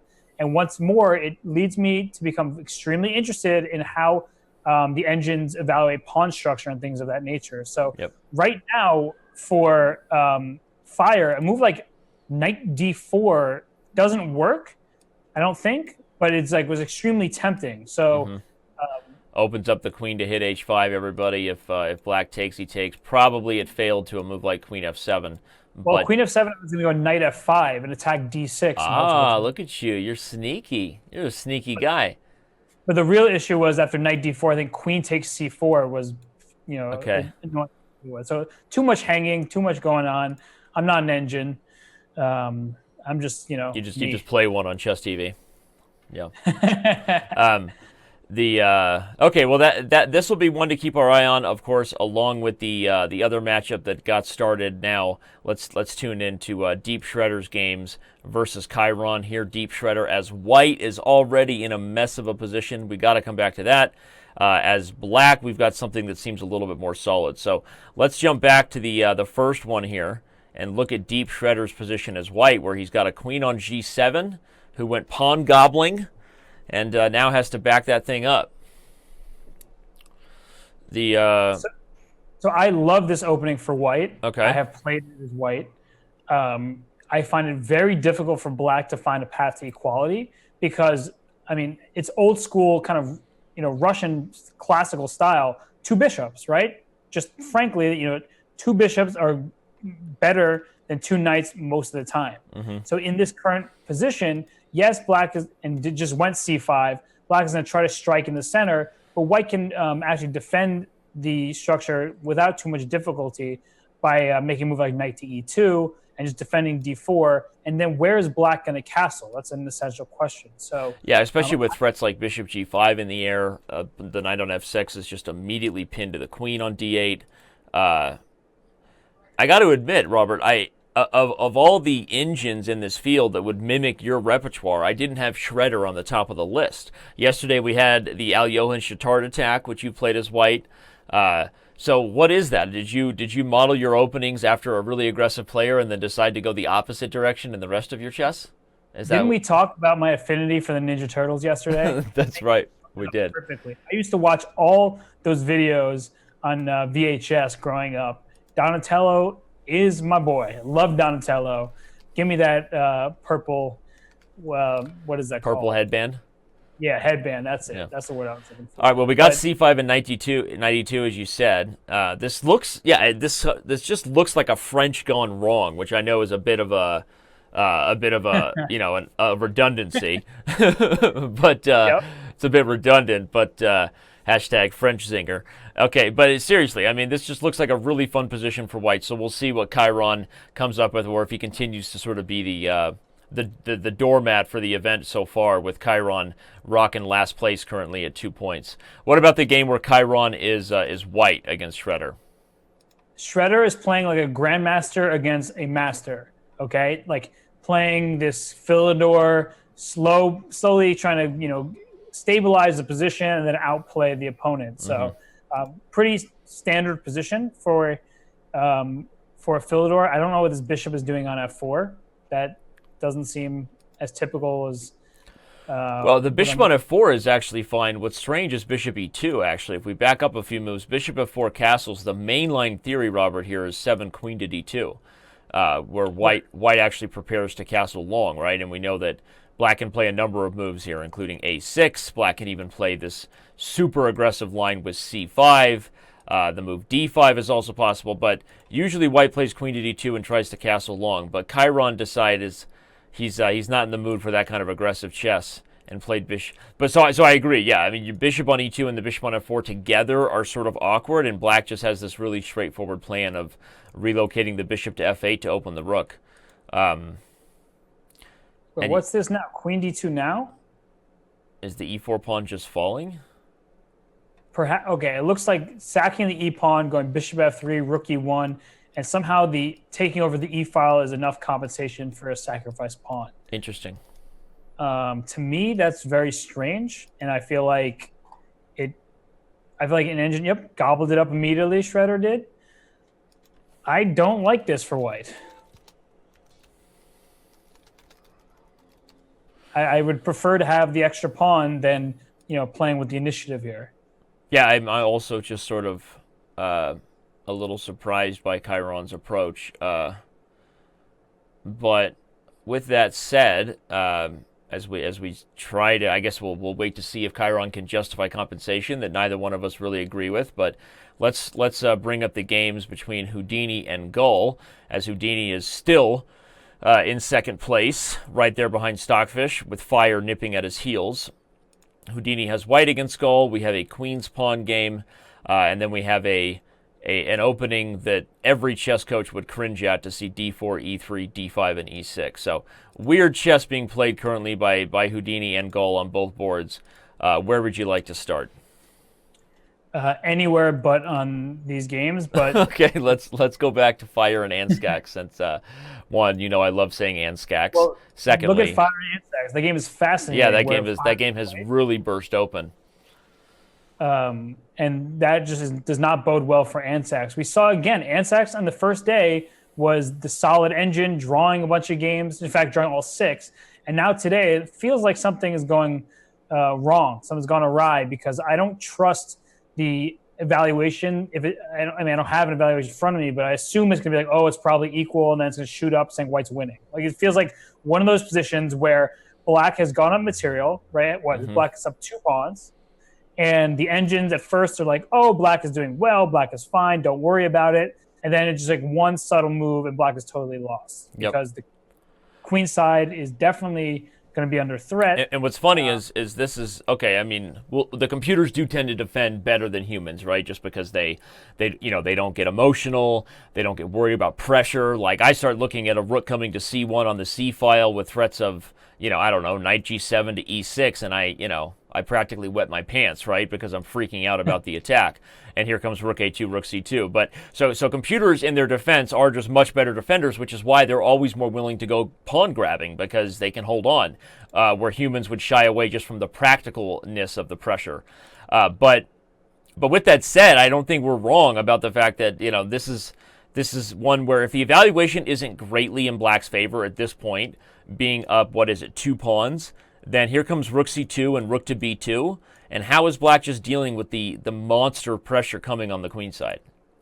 Again, this is our human evaluation of a position that is being calculated much more concretely by both of these engines. But I love white's chances here. Yeah, I don't even have the engine really running in front of me. I'm just using my eyes, and just you're right, Danny, that we as humans get fearful. We see, okay, there's an open line in front of my king. That worries me. I don't know what to do about it. And engines just like, yeah, whatever. Like, I'm fine. I'm up some material. But, I really think that it's not going well for black in this particular game. I like. Okay, rook a2 rinses and repeats after queen c3, but because we know these engines are programmed to not take a draw after queen c3, I'm expecting the move I was sort of suggesting initially to be played here, which is rook a to b2, rather than rook back to c2. And I still wonder how black deals with the just the obvious threat of the bishop. If the bishop moves to any kind of safe square, everybody, there's moves like queen takes a6. And if the bishop moves to a3, I feel like now rook to c2 is even more dangerous because that queen has run out of an escape square. So why am I wrong about rook a to b2, Robert? This looks very strong. Rook a b2 might be met somehow by like c5. Aha, and the point is you're en passanting and taking with the knight, which protects. Yeah, and then the problem is the d file is open, so now the queen is a d3 square. If you attack me, I can go queen d3, try to trade queens at some point. Okay, but he can't take a draw. They're not programmed to do such things, so there has to be some other idea coming here for white. Well, they're not programmed to, just make draws, but if that's the optimal moves, I feel like they're not going to lose on purpose, right? We've seen games end in repetition. I guess you're right. Yeah, I guess I had wishful thinking. I still like the idea of knight g7 coming in. Knight g7 is definitely an idea, but I guess there's some kind of just bishop f3, then c5, and maybe just too little, too late for from White's perspective. But maybe that's an idea that I would definitely consider. You're right, though. One of the things I guess I was underestimating is how critical this move c5 might be at some point. Because if you don't en passant that pawn, then the pawn on c5 holds the bishop, which keeps the b file closed and kind of holds down the whole fort, right? If you do en passant, then you've opened black's d file, and in doing so, as you said yourself, there's all kinds of counterplay, including queen d3. So the more I look at this move c5, which I guess I sort of took for granted as a real option for black, the more it seems like this may be harder for white to prove an edge than first thought. Yeah, and they drew that game by repetition. Oh, did they? And yep. Oh, and man. Andscacs, yeah, I know. They disappointed us. Fire was trying to get going here. I mean, had a great first round of the day, and now just made a draw with white, and now with black. He was on fire. Fire was on fire, having won the first two games of the day. And I don't want to go Bruce Springsteen, but hey, little girl, is your daddy home? That's how Fire was feeling. And now it's back to draws against Andscacs. Maybe Andscacs just came in with like the Geary mindset, right? I'm going to draw every game with no real thought or shame in doing so. Well, someone not coming in with that mindset is Chiron, who's losing like every single game because Chiron is playing that French game we talked about. Yeah. And somehow it does not look like it went very well for black. Yeah, well, okay. In fairness, white does have doubled c-pawns. That is true. Double isolated c-pawns. And if Chiron gets a move, isn't he playing rook to d8 here? And getting on the d file? The problem is it's not his move, as you said. And probably knight b5 check is coming here? No, rook e1. That's interesting. Going after the pawn. Rook d8, I can always just take on f7. Ah, tickle. Classic Bobby. All right, well, what about when he's white? Does he have a chance in the game where he's white? Let's take a quick look. No, that was a game where Chiron just gave up the pawn for no reason with some kind of wacky, non-existent initiative, and now is still very much down a pawn. I feel like Chiron is your new Fizbo. I'm going to want to call you out here, but I feel like you're being a little mean to Chiron, and I'm going to have to come up with a picture of a centaur tomorrow to match my picture of Fizbo the clown in your face. So, I mean, look, I want to think of Chiron being learned, helping the other, mythological characters, but right now I have no faith in Chiron. I mean, you just gave away a pawn. Yeah, but the evaluation isn't so bad for white. I mean, black has to get the queen side developed. This rook has to find a way in. This bishop on c8 lacks useful squares, so I don't know that it's just over yet for Chiron. That's all I'm saying. I agree. There is hope for Chiron, but it's just not good. And I'm loving the comment in the Twitch chat by Shio Karai. Said Robert was a bully in high school. Asked as a question. No, Robert got bullied in high school, but now he's blossomed into quite the beautiful butterfly, wouldn't you say? I don't think I got bullied in high school, but if we want to go with that narrative, if that helps. I got bullied in high school. I'll tell you that. Don't make me sad on the stream. Don't make me tear up and be sad for you. Okay, you not even a little bit. You don't want to squirt some? I feel. Okay, all right. All 10 games have started. Let's bring this train back before it becomes a train wreck. Komodo is taking on Boot. We'll find out if Komodo knows what he's talking about. Boot as white has a fun Botvinnik semi-Slav kind of thing. I can't wait to dive into this game with Boot versus Komodo there. Stockfish is playing black against everyone's favorite clown, Fizbo in a French, no surprise, and Stockfish is white. Oh my gosh, Fizbo did it again, Robert. I know. Fizbo played the horrible opening. We had this yesterday, and Fizbo just gave up his pawn in the Tarrasch, and now Stockfish says, yeah, I'll take that pawn yet again. Fizbo, thank you. I feel like we've seen this several times. This is the opening that got you so angry at Fizbo yesterday. This is the opening. Yeah. I mean, so many games have had this silly variation where white is going up a pawn, black is hoping for enough compensation. The worst part about this line, Robert, is like white goes up a pawn, and if anything, I would favor white's activity and white's piece placement over black's as well. Like the only thing you can say is if black gets castled quickly and can do something to expose white's lack of development before full coordination. You know, there's also weird tempos in this line, everybody. Jokes aside, you do have to sometimes worry about moves like knight c6. And the deal is that, okay, the pawn is pinned to the queen.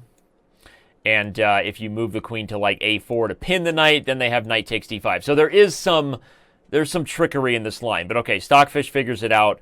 He just takes on f6 intermezzo, and now he's going to gobble the d5 pawn full for it.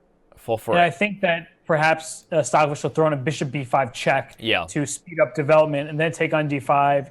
And I do like this variation, or this variation of this variation we don't like, better for black than what we saw yesterday, because at least black has secured the two bishops without this weird bishop g5, f6, bishop e3 thing that was white a tremendous edge every time. That there is definitely compensation. So you're saying it's not Fizbo's worst work, like this face right here. It's not Fizbo's worst work. Is that what you're saying? Okay. It most certainly is not Fizbo's worst. Okay. And after e5 is a weird move because I really want to play knight c6 here, but then maybe bishop b5 knight c6, bishop b5, and you can't take still because the knight's pinned, and if the bishop moves back to e7, probably white is still gobbling on d5 here.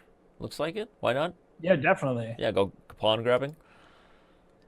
Okay. Something tells me that Stockfish is going to flex his 3,400 muscles against Fizbo's 3,200 in this game, and as soon as we see bishop b5, this slight edge is going to be converted to a major edge. All right, so let's back up a little bit then. I want to take a look at the other match that we sort of just bounced right over, that being Komodo's games versus Boot. Here we have Komodo as white versus Boot. What's going on here? Well, as soon as I'm getting that game into a second, Danny, but Bigfoot said if Fizbo wins this game, Robert has to call it Fizbro from now on. Okay, deal. Okay. That's a pretty safe bet given that Fizbro is not going to win. First of all, this isn't the Chess Bra show, Bigfoot. Secondly, thank you for the interaction and support of the show. The viewers that have just joined us, we've just made a big jump for some reason to over 2,000 now. Thanks for being here. This is the Chess.com Computer Chess Championship. This is day 2. If you missed day one, shame on you. You can see the live standings as Stockfish and Houdini are currently right there at the top along with Fire. But all right, Robert, chess. Komodo is taking on Boot. We've got another weird positional pawn structure battle. I feel like we get into most of our pawn structure instruction whenever Komodo is playing. We got weak d5 pawn versus a weak c5 pawn. White with slightly more optimal development, but I really like this pin on the knight on f3. So what are your thoughts about this position here? Well, my thoughts is if I asked you to guess what opening this came from, I'm sure many people couldn't. It's an exchange French variation. Go ahead. The bishop e6 thing happened again, but instead of playing knight g5 and trying to take the two bishops early on, white went quick c4, c5, black eventually went b6 and b takes c5, white captured with the d pawn on c5. So that's how we have this very strange structure. I think that black is doing quite well. It's very comfortable here because, yes, I do like the fact that this d5 pawn can eventually become a target, by putting a rook on d1. But as you said, Danny, the pin on the knight on f3 is really frustrating. And, you don't want to go h3, g4 in a position like this because then you're just exposing your king side. And after a move like b3 from white here, well, I mean, I don't know how you're intending to make any sort of progress. I think that after rook b8, let's say b3, black can even consider playing a move like d4 and just trying to push forth in the center. Well, Komodo ends up going for h3. We'll see if his intentions are to follow through with what you said he wouldn't want to do. One of the things about h3, everybody, is it is a dynamic defense of the b2 pawn, that being because you can't take b2 while your bishop hangs, and if you take on f3, white takes back with the knight, unleashing the queen's defense. So a small little tactic, but still an instructive moment to show you, everybody, that in general, whenever you can find a way to defend threats by making threats of your own, this is positive chess, right? This is good. Best defense is a good offense. So look at that. The pieces start to come to life here, Robert. First of all, I'm wondering why Boot didn't play bishop h5, because I tended to agree with you that I didn't really think white was going to play g4. But Boot decides to bring the bishop back to d7. And now, like I said, white yet again is able to defend the b2 pawn with an aggressive move like bishop b5. So part of me feels like White figured out a way to not have to play a passive move like b3 or rook b1, so that's kind of a mini success. Oh, for sure. That's definitely a success. And I guess, bishop b5 is another weird move that a human would be hesitant to play because there's the rook on b8 hits the bishop on b5. If that knight were to remove itself, of course, the bishop on d7 would now be hitting that bishop on b5. But for the time being, it's a perfectly safe piece. You can take on c6. That might be an interesting transition that this game might see, is at some point taking on c6, giving up the two bishops, putting a knight on d4, and playing from there. But Danny, I want to call attention to the other Boot Komodo game where Boot is white. Okay. And I think white is getting his boot kicked because I don't really feel comfortable with the king in the center in this one. I think it's a kind of thematic exchange sacrifice we saw, where white's king is stuck on e2 for the time being, and despite the deficit of material, there is ample compensation in the form of quick activity. Black can go e5 at the right moment, can obviously go f5 at some moment, it can try to go f4, and I really like black's position. Well, let's show everybody how that exchange sack happened here, backing up to move 9. I said we would want to keep an eye on this one because it was a very interesting sort of semi-Slav. That's a first, I think, in the event that we've been covering here for the last 2 days. And after takes, it takes and captures on b5, everybody. This is kind of, as Robert said, a typical thematic exchange sack that Boot falls for and Komodo is totally willing to go for.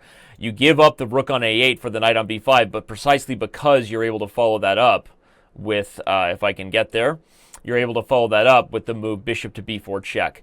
Now white losing his right to castle is going to lead to a long-term initiative, and I tend to agree. And plus, if you look at Stockfish's evaluation, with white being up material but black being favored, it just tells you, because we know the computers are so materialistic, they're like a Jersey housewife. That's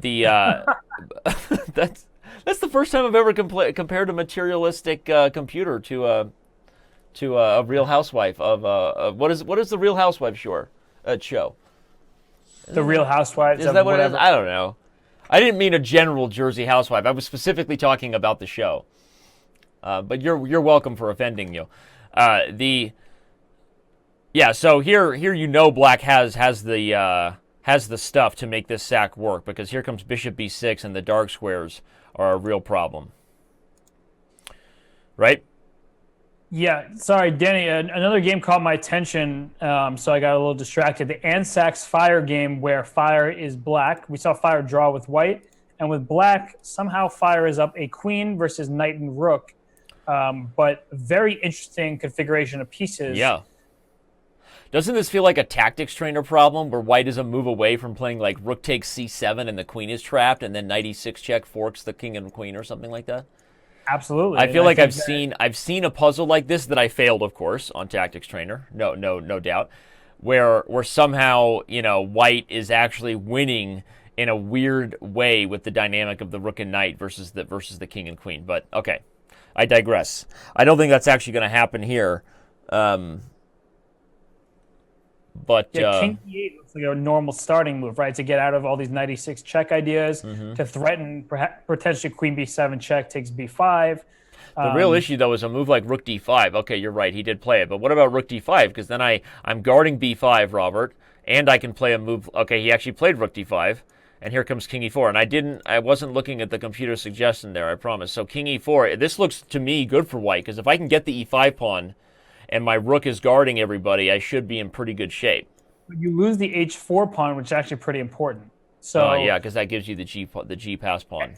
it's very instructional, actually, this particular position, that when you have the queen against rook and minor, you want an unopposed pass pawn. That is actually, it's a good trade for you to give up your other pawn to create a pass pawn, because the queen does really well, especially versus a lone king, like in this position, to deliver a lot of checks. Though, Danny, I don't know, actually. This rook and knight configuration on e4, e5 stops that pawn in its tracks, so I don't see any way to make conceivable progress. No, but it's still an instructive highlight by you, because that's what this show is about. And one of the things you have to remember, fans, whenever you have a queen versus a rook and a knight, or even a queen versus a few minor pieces, when you have that imbalance of a major powerful piece like the queen versus a couple other pieces, that type of goal, like Robert's saying, it's not the quantity of pawns, it's the quality of the pawn. So generally, the first person to get a pass pawn in that type of imbalanced position can really hold the cards, because the queen is going to do such a good job doing what she's doing now. She goes from one side of the board to the other, then she'll go here, and then she'll go here, and she'll do all these things that allow me to draw arrows and make fun shapes on the board. And that's really where the queen is at her best, right? Creating targets on both sides of the board, the constant threat of a double attack, of a check. So I agree with you, Robert. Even if you have to lose 2 pawns sometimes, right? If you can keep that in mind for your own games, where the queen really wants the ability to target things on all sides of the board and to have the threat of a passed pawn. Speaking of passed pawns, sorry to jump around so quickly, Danny, and that was great advice. But Shredder versus Chiron. Where Shredder is white. I see that game right now. Wow, that H pawn is out of control, and so is the F pawn. But I think, can't you just get a queen right now and then give me a queen, baby girl. Wait, what was bishop f2? Yeah, why was h8 queen a problem? After rook takes, bishop takes, f2, wasn't bishop back to d3 stopping the queen? Yes, but I guess white's just going to rook c3 here, distract the knight, and then a rook d3 check. Okay, there's no way to... Yeah, that's even better. There's no way to configure the knight. Okay, now it's a piece up. It's game over. Grabs the piece, then he'll grab the pawn, and Shredder is taking down Chiron. Poor Chiron. He really has become your punching bag today, hasn't he? Yeah, Chiron's just not good. So, well, he's about to lose his black here. You were also critical of his approach as white, so let's hop into that game. Here he's in a weird opposite color bishop ending as white, where I guess your criticism is right, because he has 0 chances of winning this one as well, despite having the white pieces. And isn't this somehow going to be... I feel like this is somehow going to be losing. Yeah, this is going to be like an amazing, endgame to make Uncle Yermo proud, right? Although king c2 makes me think, is there some way for this king to run into e5 and get the g6 pawn? I guess the issue is that, the d pawn is just... is a problem there. Yeah. No, it's a good attempt at a defense, actually, because my idea from black's point of view is that now after bishop e1, right, because you're kind of out of moves. Yeah. Okay, if you have to go b5, that's... Okay, but the moment you play this move, everybody, is the moment you give black a new target on the light square. So immediately, Deep Shredder recognizes he can come back. He may even relocate this bishop. And if that b5 pawn falls, look for black to have 2 connected passers on the queen side. So... That's a bad sign, right? When you got to put your pawn on a light square. For sure. And actually, the g6 pawn is possible to defend now because of king a4, king e5, bishop f3, king f6, h4. You give up the h pawn, stick your bishop on h5. Robert Hess, that was a sexy instructional moment, young man. That was an instructional moment, young man. You just provided some. That is a seriously awesome idea, everybody. This sacrifice with tempo, because you can't take due to h3 and h2, and after takes, black would get the bishop back where it needs to be, guarding everybody and their cousin, and black is easily winning after king takes b5. That's Robert. Can I give you the golf clap? Very nice. Absolutely. I'll take it. You made everybody a better chess player today besides yourself. We are all We are all smarter. You are now dumber for having done this show. Thank you. A nice little Billy Madison quote there. Yeah, okay, wow. Well, look at this. I mean, Shredder doesn't even need to go for that anymore because he's getting the queen too fast, but that was a really instructive idea, Robert. So with Shredder taking this game here, and with him winning the game as white already, it's already over. He checkmated. He checkmated Chiron. Look at Shredder jumping himself back into the standings. He came into this round at 2.5 points, Robert. So after he wins this game here, that's a big win for Shredder to get himself back in the noise. For sure. And this Shredder is going to take out Chiron. I'm trying to look at this game between Houdini and Gull. Houdini is white. Yes, sir. The last move was What? Queen G8 to H7. Dude, like, look at that! Look at that rook on G6 though, and he's down a. No, he's not down a rook. What in the world? Let's see what happened here. How did that rook get on G6? That's what I want to know. And how long has it been there? That's a pretty piece over there. That's nasty. Look at this move right here in the analysis. Rook F6, Bishop G7, Rook G6. And says, you can't take me because that's mate on the H file. Wow. This is brutal. This and is the way a nice game by Houdini. This is a very instructive because back on move 27, it looked like the board was pretty locked up, and then all of a sudden Houdini went for a sack with G4 and H5, and then from there it was smooth sailing from White's perspective. That reminds me of one of the games that Stockfish beat Hikaru in that match that we held where we did the Cyborg, where it was Stockfish versus Nakamura and Ripka. Remember that? They strapped the worst engine imaginable to Hikaru's back, Ripka, and said, go play Stockfish. Yeah.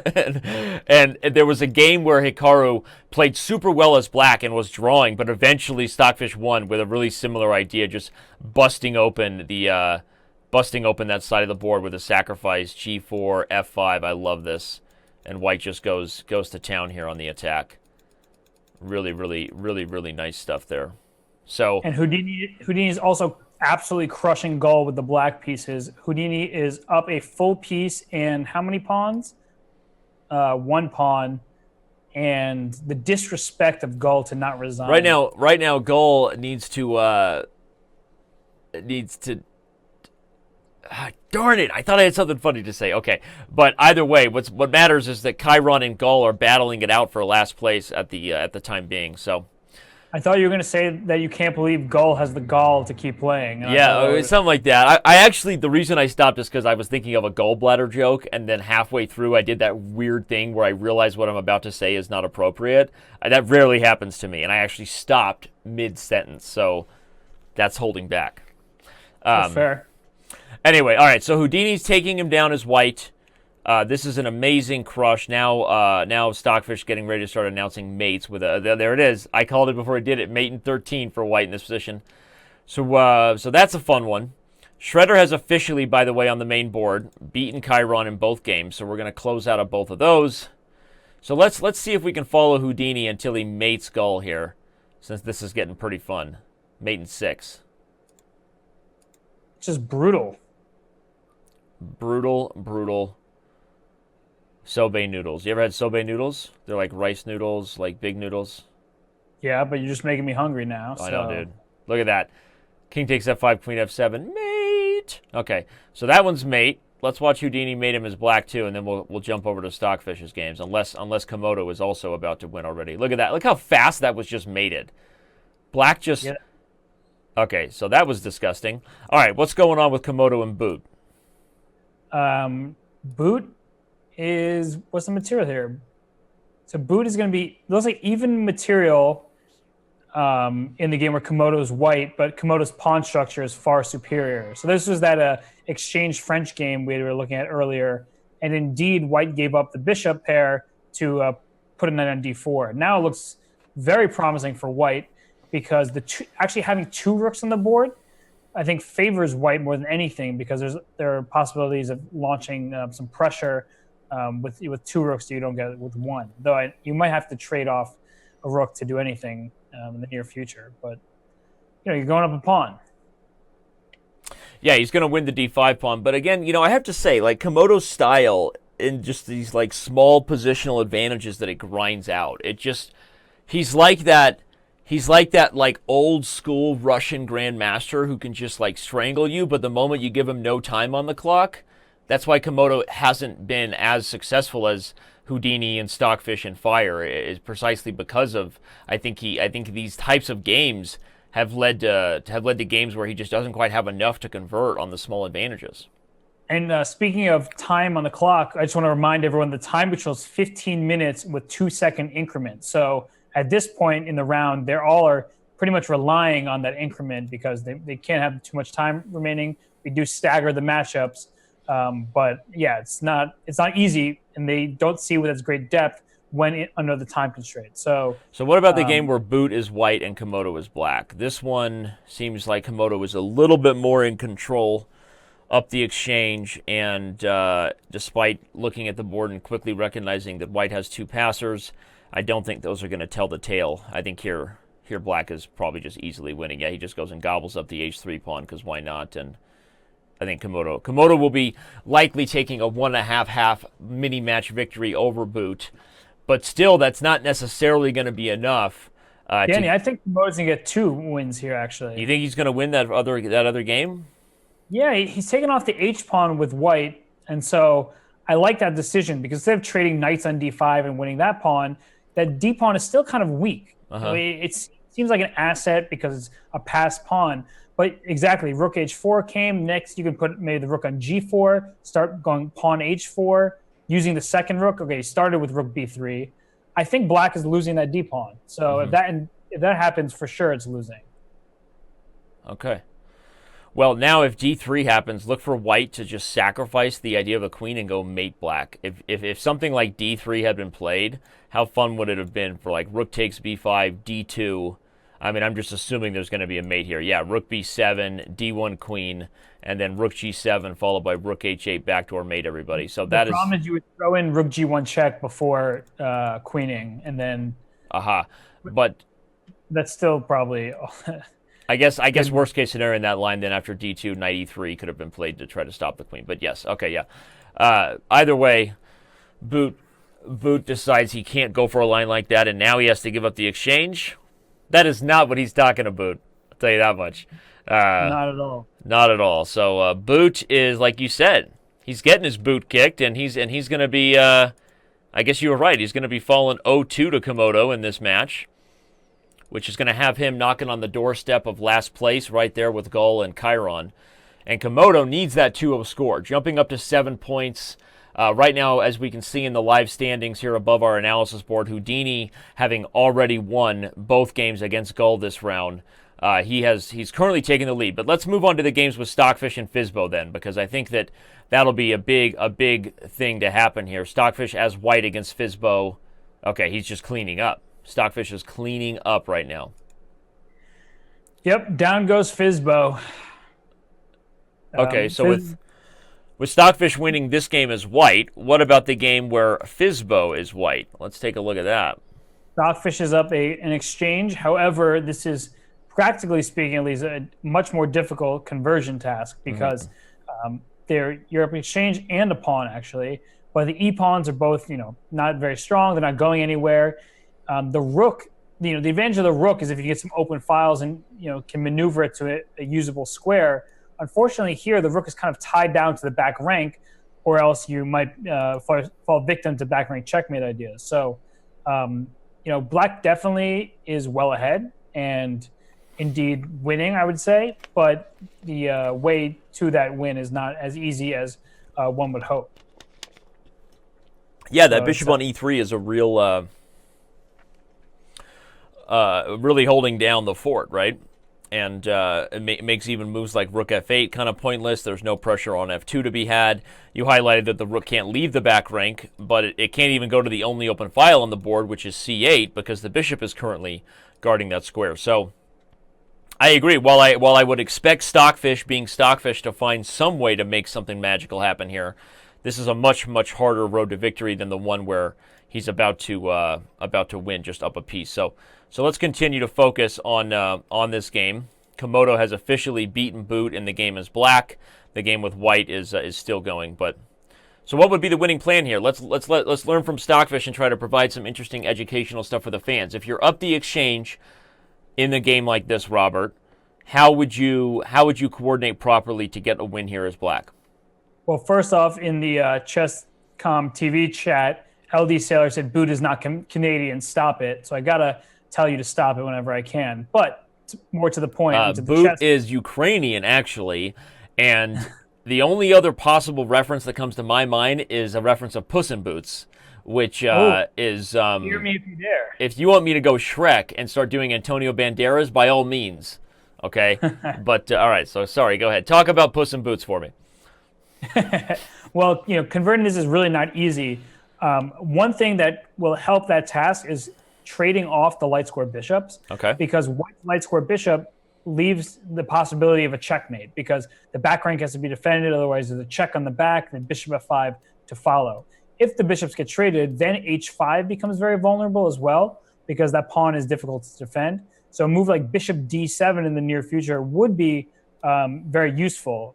That said, if in the process of playing bishop d7, you have to give up the e5 pawn, well, he did go bishop d7. He offers it. Yeah, you were right. You were saying that the e5 pawn might be an issue if white wins it, but probably black was willing to go for that just because of what you said to be so true, that, the elimination. What was going to happen was capture on d7, queen takes e5, queen to b5, hitting the h5 pawn and the b3 pawn and the queen on e5 all at the same time, which was enough to make the conversion task quite simple. So now that black is consolidated, is now queen h3 check is going to be quite a painful threat. Well, this maneuver of bishop d7 that you said was about exchanging the light square bishops, which was really great, and that's a big point, but it also got the bishop off that g4 square, so now don't be surprised when black goes for something like queen h3 check and pops the rook to c8, because that bishop on g4 was preventing the rook from getting on the open file. And here we go. With Stockfish getting that open file, now we have threats of rook c2,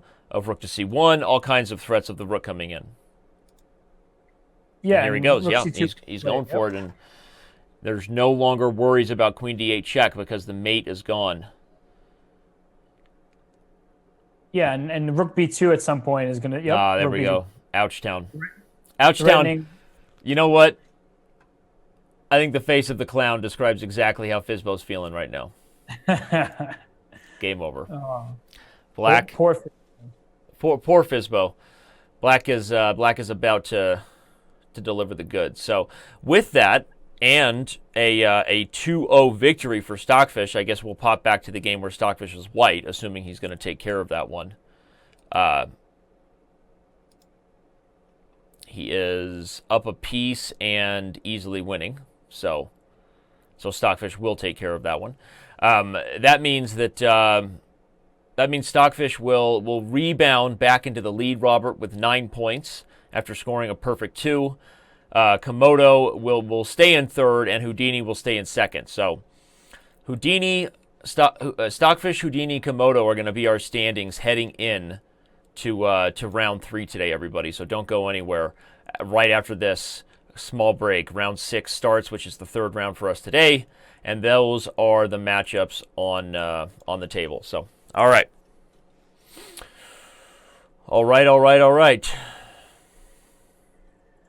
Whew, it's going to be an interesting final round of the day, round 6, and we'll set up the action for tomorrow because that day 3, the last 3 rounds of this round robin event, a lot can happen.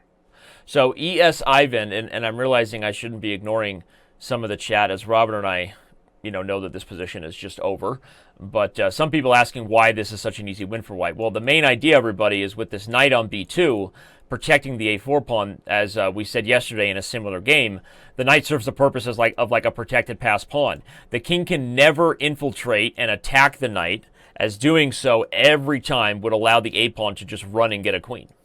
So ES Ivan asked in the game chat, why is black just going back to a5 and not attacking the knight? Well, that's exactly why, because you would lose immediately. So, and these types of end games with the and as we see checkmate delivered on the board. These types of endgames with the corner pawn are only a draw in some rare moments where your own king is trapped in front of the pawn, sort of like a self-stalemate kind of thing. But we're not going to get into a random, weird, theoretically drawn knight ending lesson here.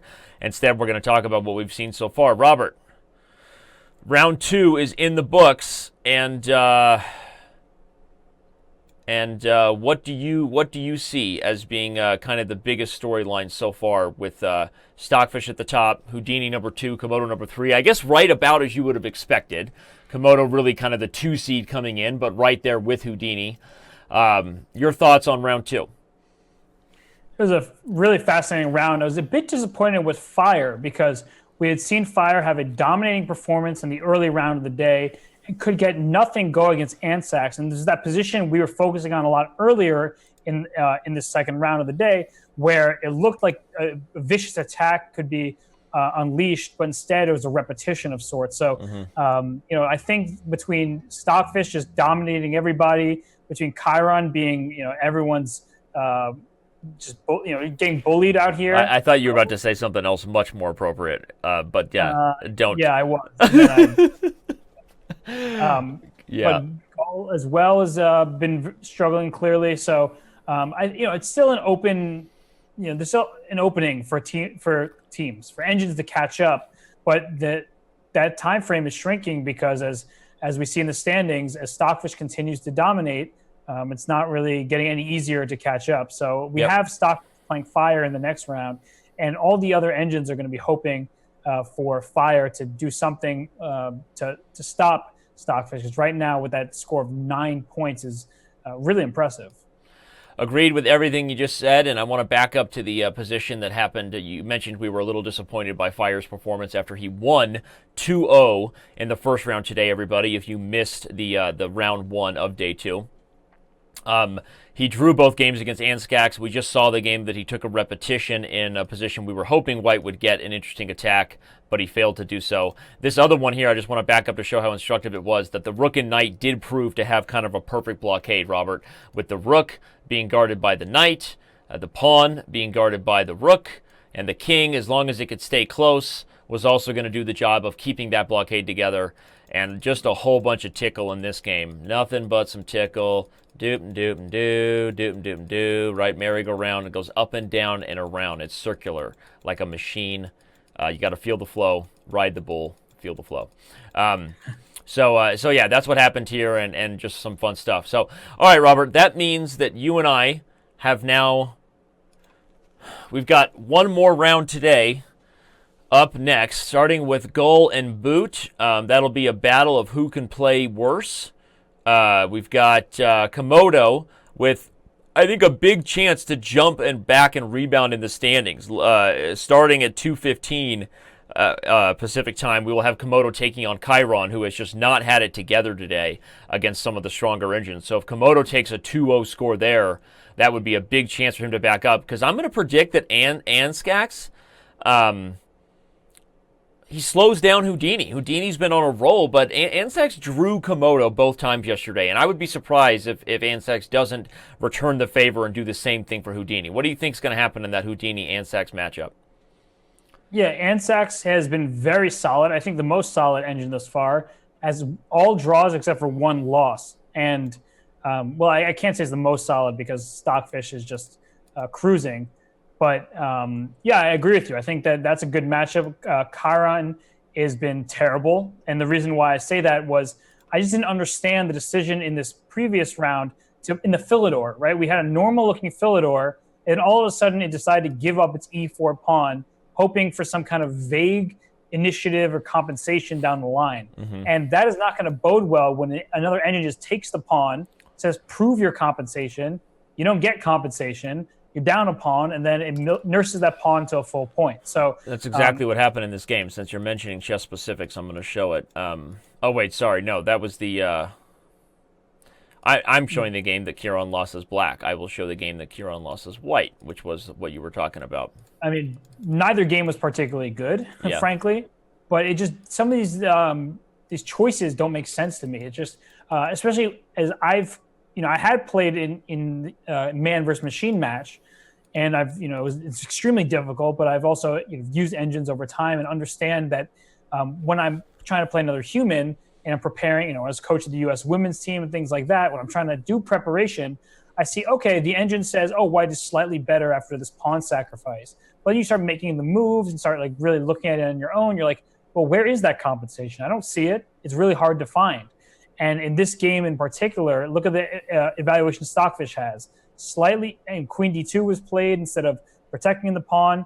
Probably says that white is doing okay. But realistically, practically speaking, not a good choice, and it led to a defeat. So disappointing for Chiron, but I'm coming to expect bad decisions from it. Yeah.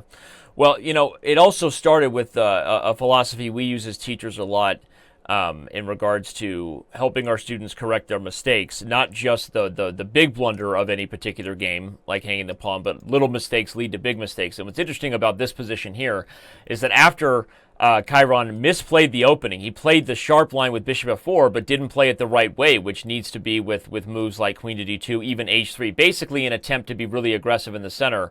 It's interesting, without the opening book, bishop e2 is also considered by Stockfish, but it really is already one small mistake, because here he would have to already make another small mistake, which was a waste of another tempo, like bishop d3 or f3, which is just a weird move to play in a position like this, weakening the king, and black can break with d5. So I'm saying, like, sometimes you justify a second mistake with a previous mistake. That would be the human determination. Computers don't think like that, but I still find it very weird. I agree with you that giving up this pawn, I don't understand why they evaluate white as having so much compensation here. I guess it's just the initial bias toward space, activity, lack of development. That's one of those things that, knowing what I know kind of about the behind-the-scenes code of a lot of these engines, a lot of the way they're built is, you have all these things you're evaluating in a chess game, Robert, right? You have material. Okay, you have checkmate at the top of the pyramid, right? You have material. Then you've got activity, like the initiative, like someone's just like really got a ton of activity after material. You've got space, and you've got king safety. There's all these factors, and the way the algorithms work is they're sort of tweaking their algorithm for it to weigh certain things over other things, right? For it to weigh the value of development over king safety in some cases, right? To make a pawn sack in the opening, all these sort of factors. So I find it fascinating that the computers will consistently, even Stockfish at first, agreed with the pawn sack, and they all love the factors of activity here for a while, and then all of a sudden, with a little more time, they realize, wait, that activity is basically nil, right? And maybe that's just something about the rapid time control that's bringing out more of this choose activity over material flavor in these computers' personalities, so to speak. There I go, anamorphosizing again. What is it? Amorphomorphize, Anthro? So anthropomorphism, right? Anthropomorphizing myself, or providing personality to the computer. So don't hurt yourself, Dan. You definitely hurt yourself there. All right, well, what matters is Gull and Boot are about to hurt themselves and each other, which is just exciting for us. So and my brain. And your brain. So let's jump over to Gull and Boot as they kick the action off here for round 3. No more talking about anthropomorphizing and projecting personality onto computers where it doesn't exist. Anthropomorphizing, not pomorphizing. I just gave you a tongue twister. Now who wins? Okay. Yeah, you win. Yeah. All right. Well, we've got a couple of boring openings here from Gull and Boot. No surprise. Say something, Robert. I'm giving up on you. Say something about this. Say something. Say something.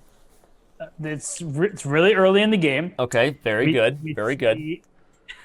We've seen this a couple times where a French with e4, e6, knight f3, and the point isn't to have some weird, bizarre new theory. They do not have an opening book. It's worth rehashing that. But it's just to exchange on d5. So it's delay. Some French exchange variation with throwing in knight f3.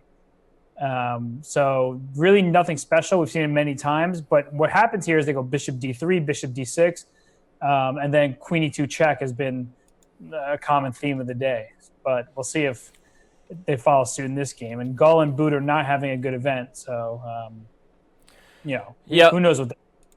Gull and Boot are not having a good event, and of course we've got the standings right here for people. But let's focus a little bit on this position of the exchange French. We've seen it so many times. Instead of talking about how boring it is, I guess we'll highlight something instructive about it.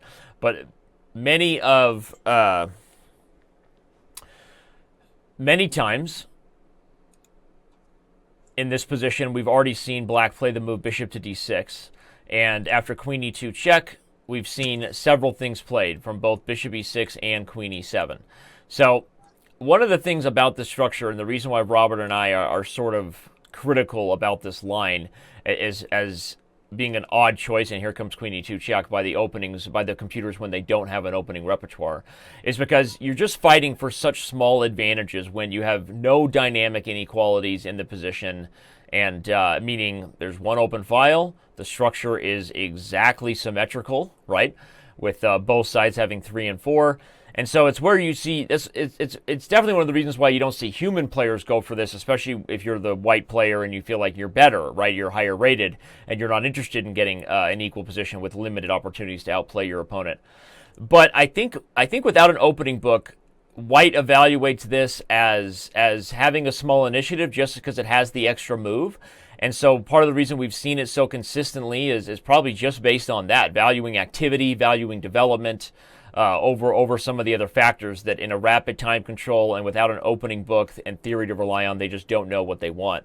Some people are asking, again, those questions about the details of the tournament. Let me remind you that since we're moving into the final round of the day, time control is, again, 15 minutes plus 2-second increment. There are no opening books, so as we talk about this French and are critical of it, you remember why. No draw offers, no resignations, which means forced mates will happen. But the table bases are on, which is a lot of fun to see when sometimes we get to these endings that a human player would maybe not be able to convert. The engines do it instantly.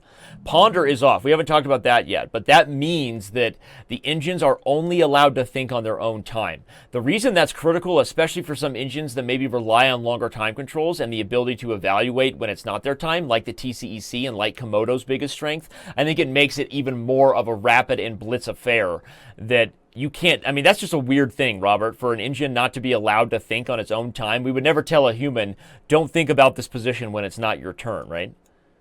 Yeah, absolutely not. But it plays up that blitz factor, which has been actually quite fascinating. And we've seen positions where we're not sure, is it a win, is it a draw, what's going on? But it really, I think, adds to the excitement factor and does make it more difficult for the engines. It also prevents some of the stronger engines, I guess, from using whatever the depth and knowledge is that they have over the others. It makes it much more, like you said, it's like they're almost playing bullet chess just with 15 minutes because they all move pretty instantly when it's their turn. Gull is returning the favor. We saw him get, I think, this line as black in a previous game where he lost the bishop pair in the French. Now he's sort of bringing the bishop pair pain to boot. And he takes on e6. The other game that they're playing where boot is white, we have actually it's a Queen's Gambit, but it also is very reminiscent of a Caro-Kann, like a Panov-Botvinnik structure, right? This is exactly the type of position you might see there, depending on the move order. So, okay, this could be interesting because we're likely going to get an isolated queen pawn, Robert. You've talked a lot about that being another thing we've seen consistently. At some point, we're going to see the C and the D pawn traded here, and if we do get something like that, this isolated D pawn will be a big factor in this game, and also I think those positions are particularly instructive. After bishop d3, I expect Gull will actually take on c4 here. Yeah, take on c4 is thematic. And I will say that in the Caro-Kann, the bishop is not committed to f4. So, in fact, I think this QGD transposition here is not as great for white as in the Caro line. So, in those lines, sometimes white goes bishop to g5 or doesn't commit the bishop this early. Right. But, an important note of taking on c4 is that black waited for white to develop the bishop to capture because we want to wait. Exactly. If the bishop was on f1, it would recapture on c4 without wasting a tempo first. So that is often an important tempo to take advantage of for black.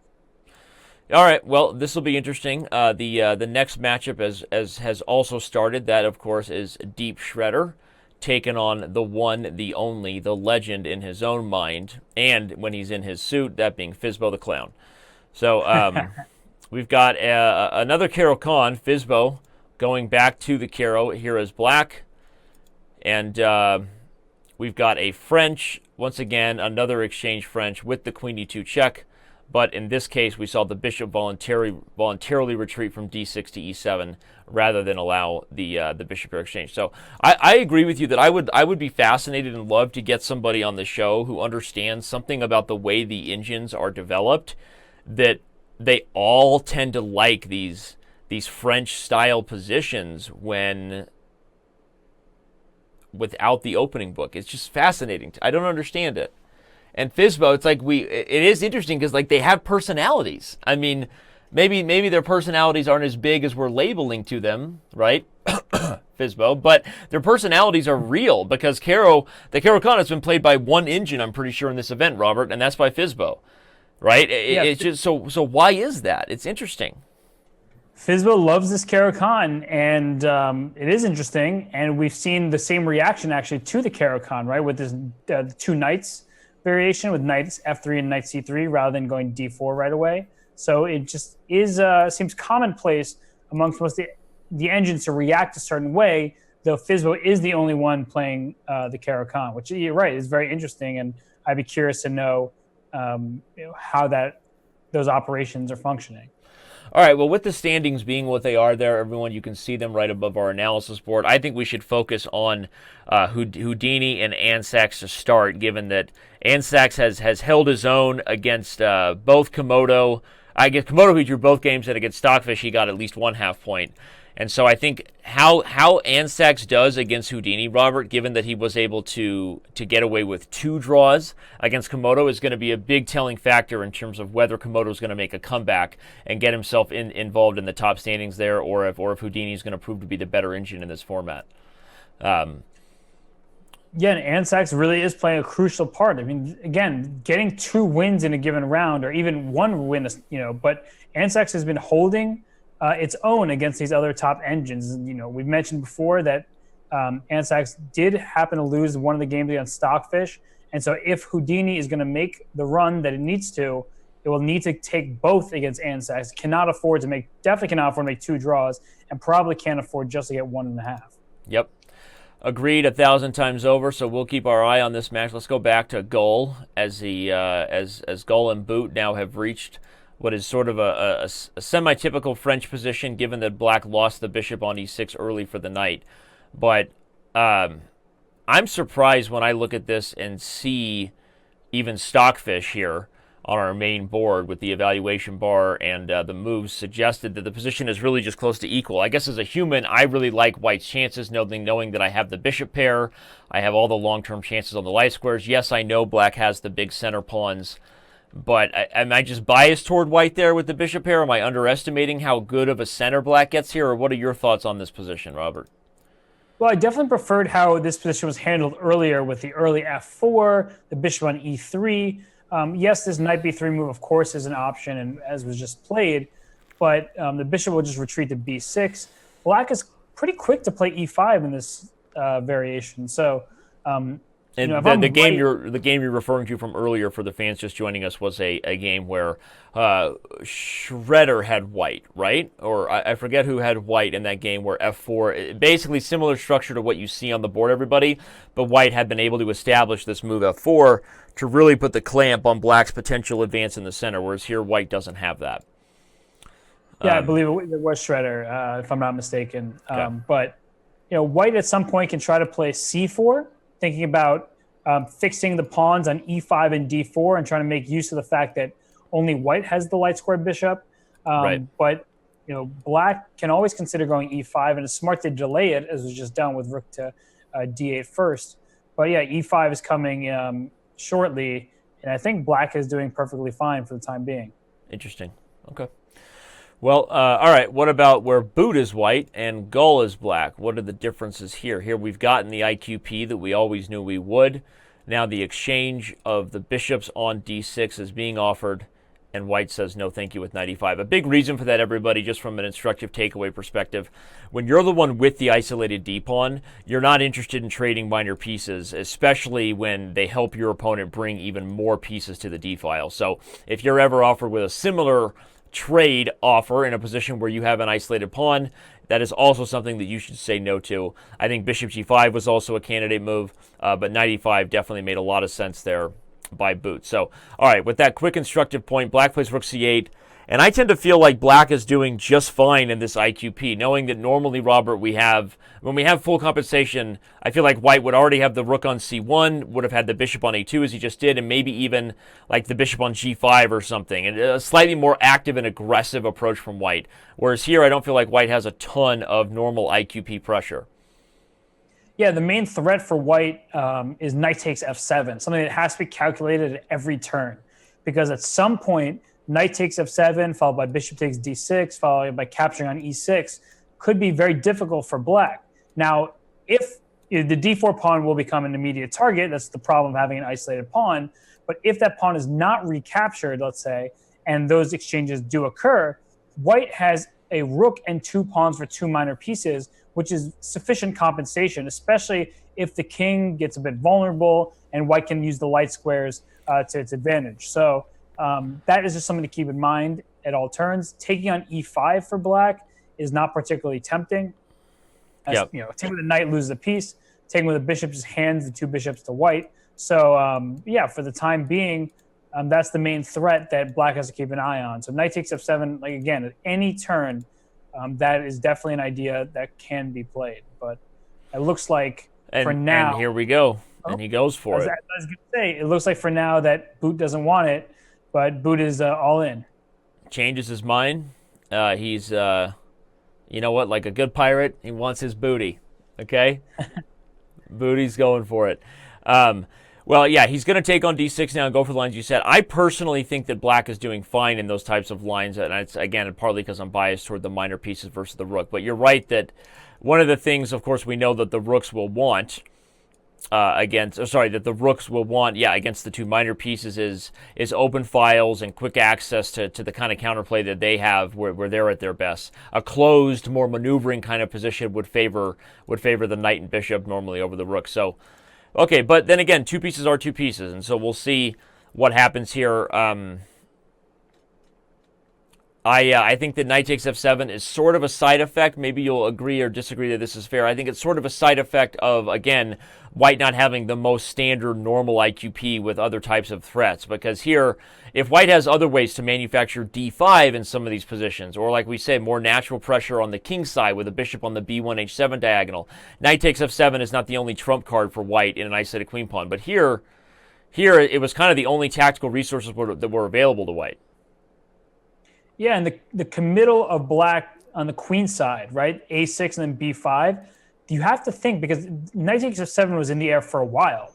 So perhaps something about this a6, b5, changing the structure. For example, the c5 square now, that if a knight can reach that square, or white goes b4 and puts a rook on c5, you have to think there's something about that transition over there that made it much more appetizing for white to now go for this line.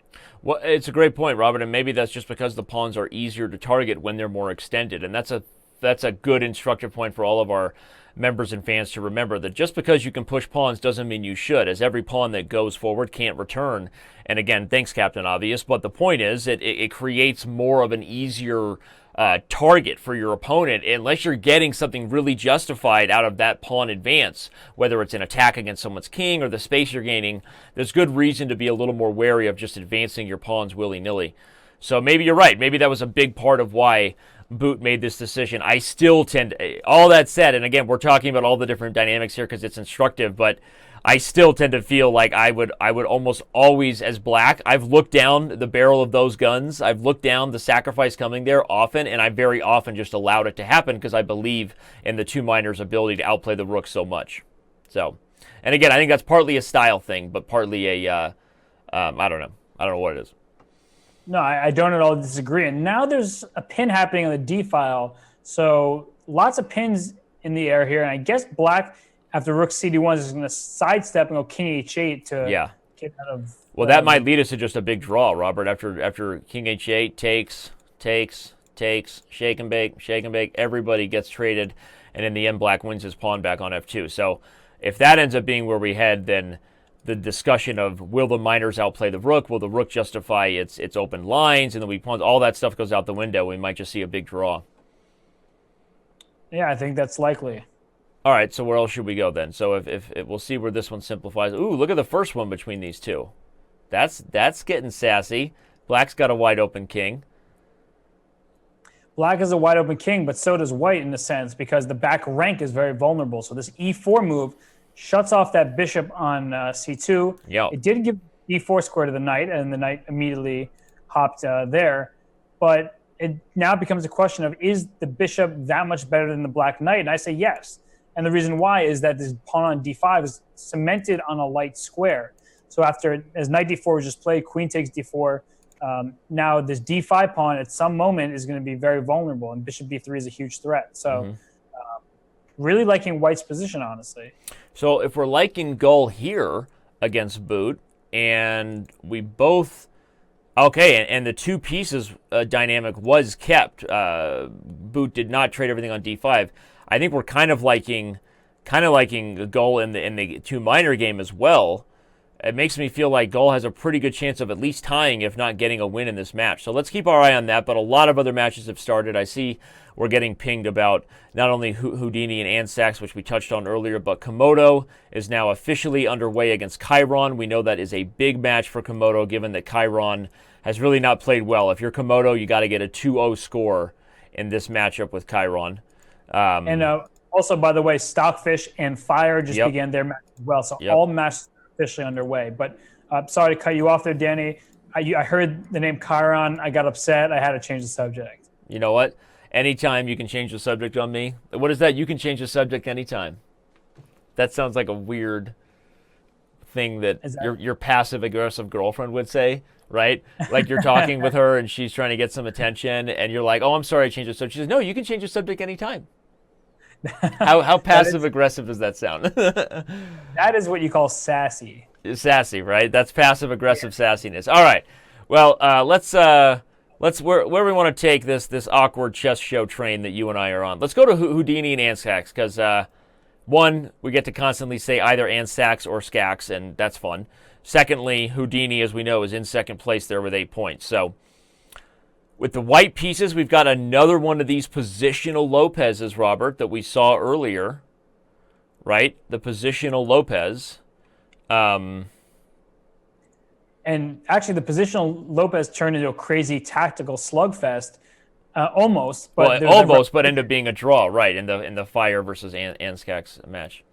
So it makes me like White's decision making because really Black in that one was holding on barely. Yeah, but notice Andscacs is almost learning from his games. He improved, given the same opportunity in this situation with the pawn on e5 hanging. He actually went for the maneuver with the knight to d7 rather than bishop to d6 in his last game versus Fire. So, okay, overall it is a slightly different opening and move order, but still it was a similar theme and I think a bit of an improvement for Black, maybe. Yeah, the bishop went to g4 first, which is in some ways a little weird. It gives White a tempo with h3, but I guess it makes sense just to try to keep the e5 pawn under control. So look at this. White went for an early d4, just trying to break open the center, and Black just ignored it on queen e8. Doesn't even care. Honey Badger. So sacrificing a pawn on e5. But it can't be taken. Why not? Because there's probably problems with the f2 pawn with captures, a bunch of times in e5 and bishop c5 stuff, rook coming to d8, queen coming to g6. Way too much activity to fend off. Okay. Yep. You're really good at translating computers' chess moves. I wonder if you'd be really good at translating their feelings, too. Well, have you ever thought about marrying a computer a la Squidward? Isn't there a movie? Wait, isn't that Plankton? Well, yeah, but isn't there a movie? Yeah? Called Her or whatever? Oh, that's right, with Joaquin Phoenix before he went totally crazy. Or was that after he went totally crazy and then came back? Maybe during. I don't know. Okay, good talk. All right, well, that's the okay. So here we'll keep our eye on this more positional affair than when Andscacs drew as Black versus Fire with the kings on opposite sides of the board. But let's move on to the other game between Houdini and Andscacs because there we have yet another isolated queen pawn affair. But this is a totally different one than the first one, where it was more of a traditional IQB and white was a little bit down on tempi and went for knight takes f7. Here, white doesn't really have many threats against d5 at all.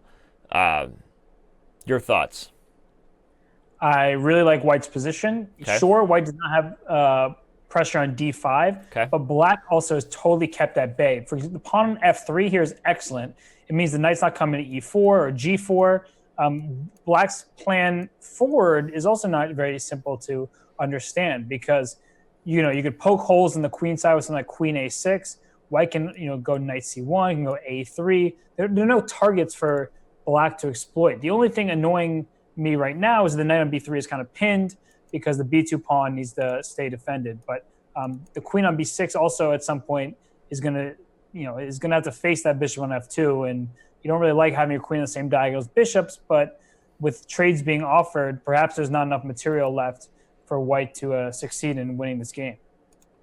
Well, I guess from the perspective that Houdini is black, it's an okay result to get a draw, and we've seen Andscacs draw most of its games. But it also would be, that's a good score if you're a fan of Komodo. You want Houdini to be held in this matchup for Komodo to have a chance to jump back in the standings. And on that note, let's go to Komodo's games versus Chiron. Oh my gosh. Oh my gosh. Am I going to be mad? The moment I look at the position, it's so much more unbalanced than the other games that I just immediately know Chiron has already jumped shark, right? I mean, like, I initially fully admitted that I looked at the position, immediately didn't like white because I saw the doubled e-pawns, but then I looked at it a little further and realized that white was already up material and that this knight on d5 is a dominant beast of a pony. Hitting to c7. So I immediately said, if it's this imbalanced and it's Komodo versus Chiron, Komodo's probably already winning. Yep, because once again, Chiron goes for some crazy stuff. Hey, if Chiron strikes and holds a draw in this match, then I'm gonna get a picture of a centaur tomorrow for you. You be nice, young man.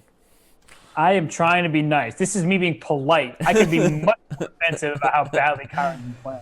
All right, but, more seriously, I really think white has a great position here because that knight on d5, as you pointed out, is threatening knight c7 at any moment. The rook on d1 is defending it, which means that there's no way to gain a tempo on it. The white bishop will go to g2 and will further defend this knight on d5. And so white's well positioned to essentially castle, threaten knight c7, can go a3, b4 if they really want, and e4 as well, right? White can just push that pawn if need be. So, wow, queen d8. What in the world? So knight c7 is possible because bishop b4 check. Got it. Yeah, and Komodo sees that immediately. What about the game where Komodo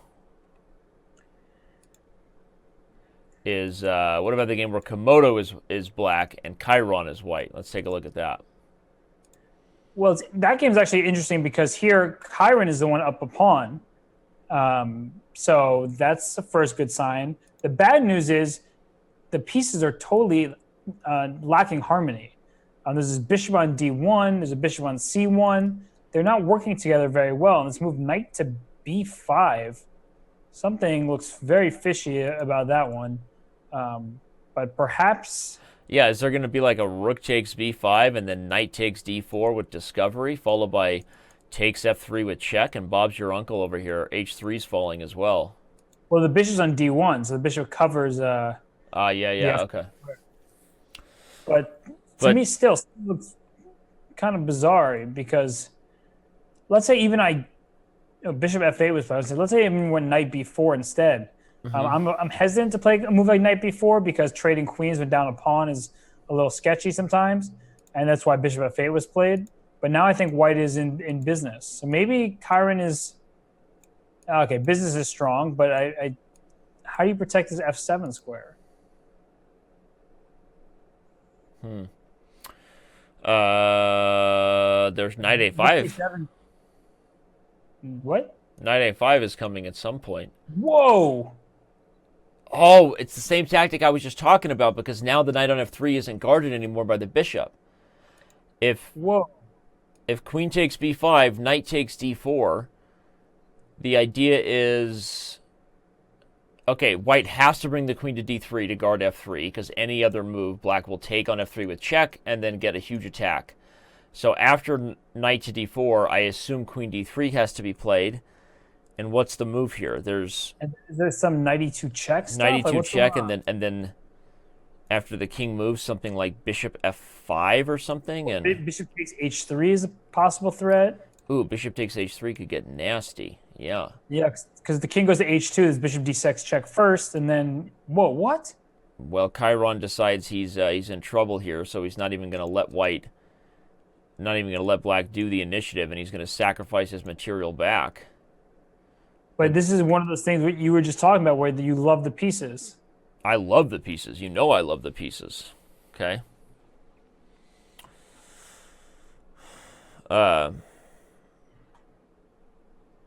So king g8, queen c4 check, knight e6. So what does white have? White has a rook and one pawn for two minors. So it's an interesting imbalance here. It is interesting, although I tend to still like the pieces, and I think with good reason. But I think Komodo also tends to prefer the minor pieces. Komodo, I think, is also the engine willing to sacrifice the exchange more than so many others.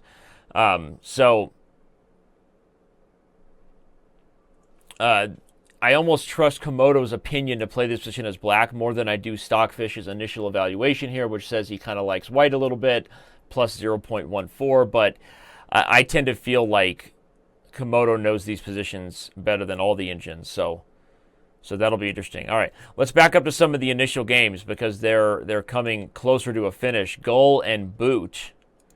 Gull is losing. Gull is losing to Boot. Gull with white is lost because black is up in exchange and the king on h3 is cut off. Yep. It'll be as simple as bringing the pawn and king forward. Black will win the bishop for the pawn and with it the game. So what about the game where Boot is white versus black?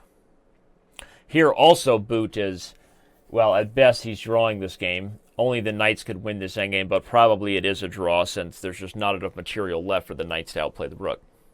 And it's important to note that a two knights versus a king is a theoretical draw. That is right. Unless there's a pawn on the board. Exactly. There needs to be a pawn for either side. How sweet would that be if we got another amazing table-based photo finish here before the show was over? If we got a two knights versus the pawn kind of win. Like checkmate, yeah, that would be sweet. That'd be epic. All right, but assuming Gull is going to take here this first game, which he is, of course, he's just completely winning. This second one's going to be a draw. That means Gull is going to jump ahead of Boot with 3.5 points in the standings, and Boot will have 3 after this round. What about Deep Shredder and everybody's favorite clown? Let's take a look at Deep Shredder's position as white versus Fizbo. Interesting. So white's pawn structure is to be preferred, but black is really quickly seizing the initiative, and there's problems on the king side with his g2 pawn is always vulnerable, but at the same time, white is just kind of tickling, going into queen to c6, can capture on d5 at some point. So it looks like white is still kind of barely holding on. Yeah. I also agree, and I love this idea of rook g5 coming.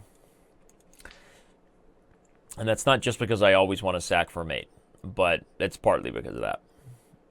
Well, speaking of sack for mate, the Fizbo game is white against Shredder. Both kings are in a bit of a predicament, but I think white is in a bit of trouble because the pieces are very much pinned. So the knight on e4 is pinned to the rook on e3, as well as the queen on b1.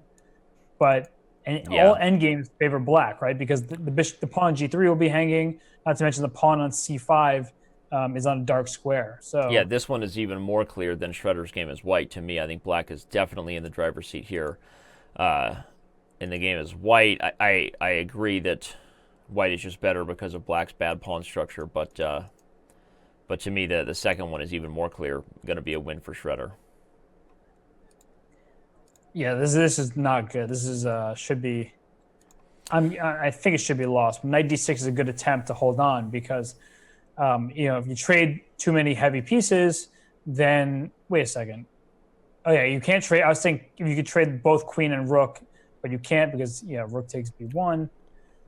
Here, the And one trick now, that Fizbo had, everybody, was that if Shredder took on c5, there was the move rook to b7, and wins the bishop and saves the knight at the exact right moment. But of course, Shredder didn't fall for that. He's just going to go for the rook and pawn ending. yep. So rook b6, rook c5, black will play, and then try to corral that d6 pawn. And I don't know, how do you, wait, if rook b6, I don't even know how black's going to try to win this. Well, rook to c5 is the first step because it holds both the c and the a pawn, and then can't he kind of bring the king up and try to corral? I guess, yeah. I was thinking rook b7 check, king e6, d7, but yeah, maybe you can just try to get round everything that up was an together. idea, but apparently Shredder wants something else because he's just playing c5 here, and now he's going to have to go get the d pawn first. I still feel like black is winning this endgame somehow, but we'll see. Okay, so rook d6. King has to go to d8, only move. And I guess the point is that white has sort of been stopped. If you take f6, I take d7, and everybody's guarded. Yeah, taking f6 would be the wrong pawn to take. You need to take a pawn that gives you a passed pawn. Right, like rook a6. But then Exactly. I have c4 first, and I'm not going to let you take. Right. So I was about to say king g1 is the best move. But, rook a6 would have forced c4, then rook back to c6. And you're still kind of, hitting all the pawns at the same time and trying to create, black's still trying to gain one of these pawns. But now a4 is falling. And the same, But with same it, exact... oh, interesting. He's going in for the c pawn to be the most powerful pawn. Wow, if rook takes a5, I think black was going to go rook e5 maybe. Is that possible? Rook e5 to offer the trade and to get behind the pawn. To get the rook behind the pawn. Oh, yep. wow, that would have been nasty. That is an instructive trick right there.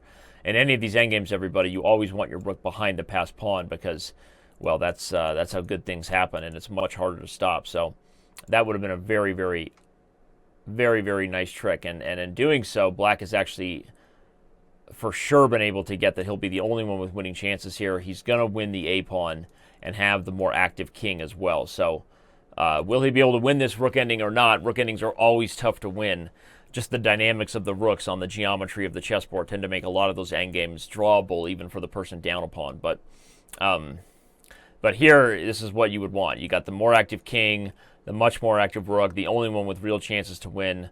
So this will be interesting. All right, what about the next match? We have Houdini and Andscacs. We got to keep the truck moving here. Houdini as white against Andscacs is a positional grind, I guess. It's what we thought it was from this sort of D3 Lopez. This time I won't say Nimzo. I almost said Nimzo again from the D3 Lopez, but white's just better here, right, positionally. Yeah, the pawn a4 is immediately under attack, but the problem is by capturing on a4, which was just been played, there might be some issues with just white regaining the a5 pawn. Wow, f4. Wow, look at Houdini's attack here. I mean, he's all in, and Stockfish doesn't like it. Stockfish is like, are you letting black get back in this game here? Well, e5 is a pretty deadly threat right now. So c5 makes sense just to prevent e5. Now the rook can swing over to e6 or d6 at the right moment. Mm-hmm. But something looks wrong for white. Black. For black? I feel I feel like for white, I feel like with this king being open over here on h2, and the fact that you gave me the a pawn feels like an unnecessary thing for Houdini to do. But maybe you're right. Maybe e5 is just too strong. I guess the open files of the rooks and e5 is just too deadly. Yeah, and black really needs to consolidate, otherwise the a-pawn is meaningless. So the knight will have to come back to b6 or somewhere, but I guess b6 is the only square, and that attacks c4. But in the meantime, that e5 is coming. It's something really bothers me about this, what seems like a very quick attack. Whoa, what? Rook d2 played instantly. That's just a blunder. No, just protecting the rook on e2. So knight c4, e takes f6. Oh, wow. But that was played instantly. I didn't even have time to process. That's fascinating. And now Now what you said is becoming more clear. I guess white's open file pressure is just way more than black can handle and enough to justify the 8-pawn sack. This is still surprising to me, but the evaluation is just continuing to grow. Look at that, rook e4 instantly played, and white is now threatening things like queen h4. Queen a1, queen h4, rook e2. The other rook to e2 are all threats. Wow. Yeah, this is a huge attack coming. Well, this would be huge for Houdini if he can get a win against Andscacs where his rival Komodo was unable to. You can think of playing g5 here, followed by knight g4. Oh, there's g5. Okay, but what about the other game? Let's take a look at the game where Andscacs is white and Houdini is black. Well, that's weird, that position. Also totally strange and all over the place, but also one where I think Houdini is doing fine. Look at white's 47th or 48th move, I should say. The move c6, just walking right in to so what? c6, opening up the bishop on a7 to the pawn on d4. Uh-huh. And now that b takes c6, it went knight to c4, hoping to get the a pawn of an outside passed pawn. So actually it was a pretty fascinating temporary pawn sacrifice. Interesting. Okay. Well, in the current position,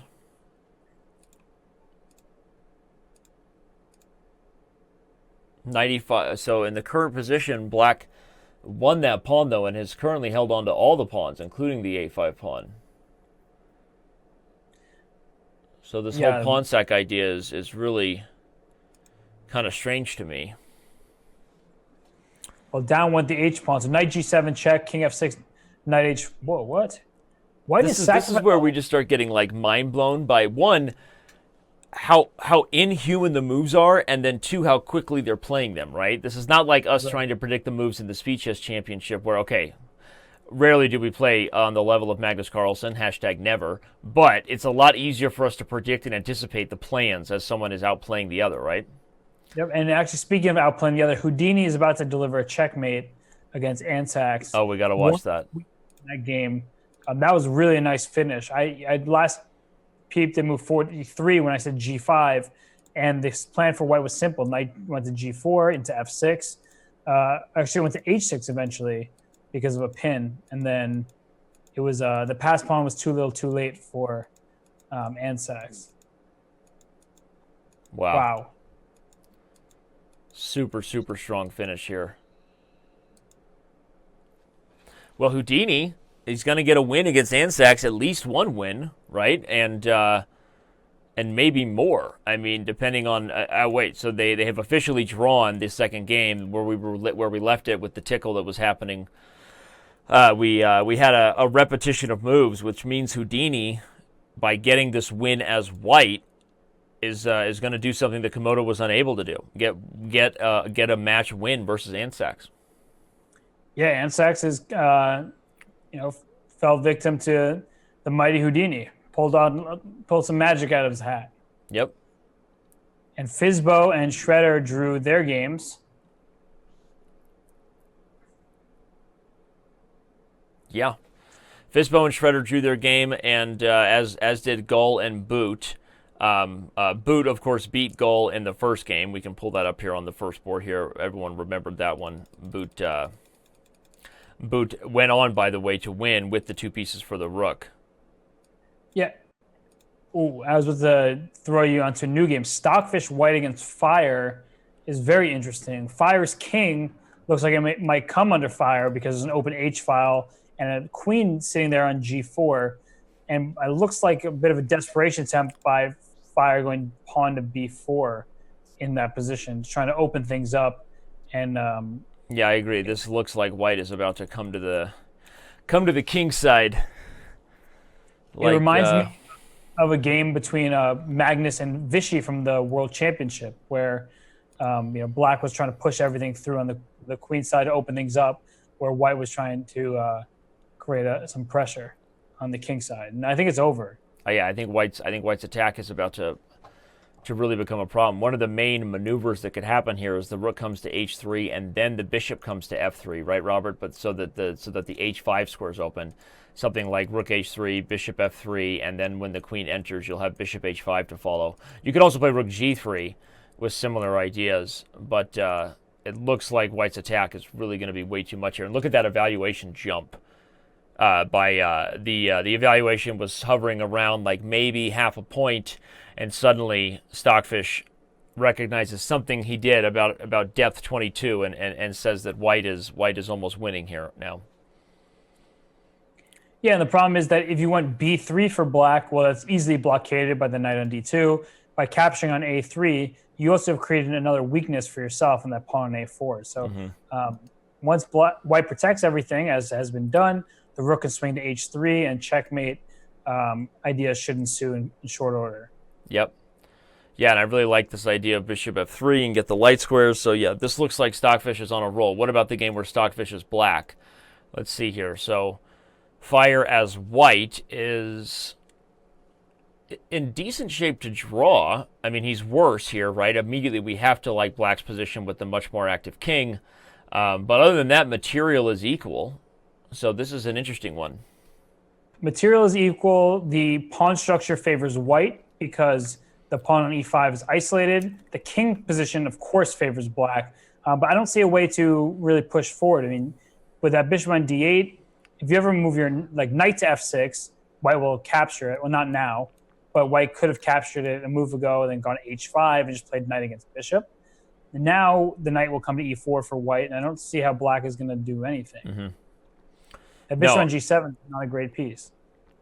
I agree, and I'll say, despite Stockfish's own opinion here that he's better in the analysis and in the fact that he's playing this position as Black, so probably thinks he is, but I think the human perspective here is now with White establishing this blockade, the knight on e4 seems to be enough to make up for the fact that Black's king is so much more active. Yeah, let's go to Chiron versus Komodo, because Chiron has two queens on the board, and Komodo is going to checkmate. Oh my gosh. I think. Maybe. I think he is. Yeah, rook d2, I was about to say. That looks painful. We got to back up and see what happened in this game. Whoa, knight takes g3 is a great way to finish. The idea is that queen g6 check. Yep, there's knight f1 check at the end of all this. Yep. You can play knight f1 check now too, but this is good enough. Wow. That was awesome. Yeah, so what happened here? What did we miss? We got to back up and see as Komodo takes it to Chiron. Well, it's what you were saying. The minor pieces outclassed the rook and pawn. In fact, rook and two pawns. Yeah, we got to go really far back to see where we left this one. This was an instructive one, but we were as far back as about here, everybody, when let's remind you of the excitement that happened when Komodo played the move rook takes b5. Awesome sauce. Sacrificing the exchange. Oops, the game's about to come to an end, so it's pulling me back. He sacrificed the exchange and then, had to deal with coordinating his two pieces against the rook. But like we said, I think we both favored Black here, and it was just like, okay. And I tend to feel like Komodo evaluates these minor pieces versus a rook positions better than everybody, including Stockfish, because I think Stockfish still thought it was more unclear. But here comes Black coordinating the knights. The knight comes into f4. Very nice, hitting the rook on d5. Now the attack is on. As soon as Black can coordinate, that knight on f4 is just going to be such a beast with some sort of attack. So let's see what he did here. Relocates the knight around. Again, this is so typical Komodo, Robert, right? Move 33 through move 36. Knight d8, knight c6, knight e7, knight e to g6. And just like the complete understanding that his pieces are not on ideal squares. And he goes for a sort of long remaneuvering plan. But that means there's going to be threats here. As soon as the Black queen can get to the h1, a8 diagonal, something like queen d5 is just going to be killer. Yep, that's what happened. And honestly, I think this is my game of the event thus far. Just really phenomenal. Yeah, this is super high quality chess by Komodo as Black. And of course, taking down Robert's favorite player in the event, Chiron. Look at the sequence starting here. on move 47 with queen c6, knight d5, knight gf4, knowing he's going to be allowing white to get a queen with move a7. White has 2 queens on the board, and it doesn't matter. I love this. 3 pieces for the queen, 2 pieces for the queen, and goes on to have a crushing attack. Eventually, the queen and rook coordinate, and this was about when we joined it. That was nasty. That was pretty awesome. And you were watching the live position, but I'm just going to remind myself how it finished, and eventually black mated him. Okay, well, that was cool. So if Komodo wins as black against Chiron, what's going on in the game where okay, and as white, he is also poor Chiron. Poor Chiron. You know, he didn't get his love in Greek mythology, people constantly mispronouncing his name to Chiron, and now Chiron isn't getting his love in the Chess.com Computer Chess Championship. So he's about to lose here as well. Surprised it's not just over right now. I think it is. Yeah, up a queen over there. That's okay. So let's stay focused on Stockfish, since that's the only match now still going in the day that matters. Okay, this end game is to me becoming one of the most instructive parts of. So Stockfish did manage to kind of break down White's blockade and is still in a position, I think, where probably only Black can win with the more active king and the passed e-pawn. But is this endgame really winnable against Fire? No, it's a draw. And the reason why is knight c6. Oh, didn't go for the checks. It was a repetition, I'm pretty sure. And there might have been a 3-time repetition already. But either way, not doing the repetition just means it's a draw still, I assume. I was going to say that knight c6 check. If the king ever went to f4, there's knight a5, picking up the c4 pawn. Now, let's see, king d5 here. Okay, king d6. So king e3 would be a huge blunder because knight d5 check, and then would pick up the knight on c6. So it looks like they're repeating here. And the problem is black pawns are so spread out, there's no way to protect them all. So if your knight had gone to d3 and taken on b2, there's no way that black would have been able to hold all the c4, the e4, and the g6 pawns. Mm-hmm. And now, go ahead. Assuming Fire is going to hold on here and get a draw, where's he at as oh wait, okay, as black he's about to go down. Yeah, rook somewhere. Rook somewhere and threaten to go mate black on the back ring. So Stockfish, unsurprisingly, getting a win as white. He has won every match so far that he's played, either by a score of 1.5 or 2. So Knight is such a good defender because there's no real way to, at the moment, to just get past this knight. And white is kind of repeating moves there. And then rook a1 was in knight c7. Mm-hmm. So I guess... Okay, well, now d6 hang with check. This is easy now. Yeah, take on d6 with check, then bring the rook to safety, and red rover.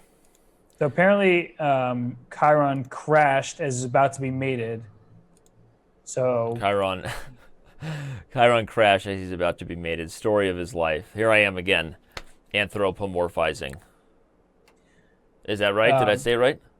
Yeah, you got it. Anthropomorphizing? I did it? You did it. Losing so many games has got to, do something to an engine. Yep. Well, the rough day today for Chiron is pretty clear. He lost. Did he lose every match, or did he draw the match with Gull? I think he lost every match today. But okay, this one's about to be a draw. They're just playing it out because that's their duty. That's their duty to all of us to play it out. And Stockfish is about to win this game against Fire. So that's going to put us in a position where what will the final standings be as we watch Stockfish take him down on the main board. Now let's focus on this knight ending just till it's done. Just till it's done. I guess knight check on d5, and then knight e7 goes and picks up the pawn. or even the move knight to b5 is good enough. Just give up the knight and then take. Yep, this is one of the easiest draws you can ever see. And is Chiron done rage quitting? Because, I don't think Chiron is done rage quitting. I think Chiron has officially rage quit. But no, the server issues are really not as well. This is so funny. You know why this is hilarious? This is Stockfish refusing to take the draw as black down the pawn in the night ending. That's how hardwired Stockfish is to play for the win. I mean, seriously. In this position, everybody, black can't win, and every other move just wins the pawn. But Stockfish refuses. This is hilarious. This is pure comedy gold right here. I feel love like I'm watching a Nakamura bullet game. Yeah, this is like watching Nakamura bullet game, but there's no way to flag somebody. It's just pure contempt, right? Pure contempt. Yep. All right. Well, as soon as Stockfish is done completely disrespecting his opponent, we will have a quick recap of what we saw today. Remind you that tomorrow is day 3. That is the final preliminary round. The top 2 scores will move on to the super final, which is Thursday morning at 9 a.m. Pacific time. It looks like it'll likely be either Stockfish and Houdini or Stockfish and Komodo. At this point, those 3 engines are pretty clearly separating themselves as we wait for this final game here to finish. But tomorrow's events, the preliminary event, once again starts at 12 noon Pacific. Robert and I will be here. We will have the call. This is absolutely bonkers that Stockfish is refusing to just take the draw. I would ask for poetic justice and that somehow Stockfish finds a way to lose this endgame as black, but we both know that's not possible.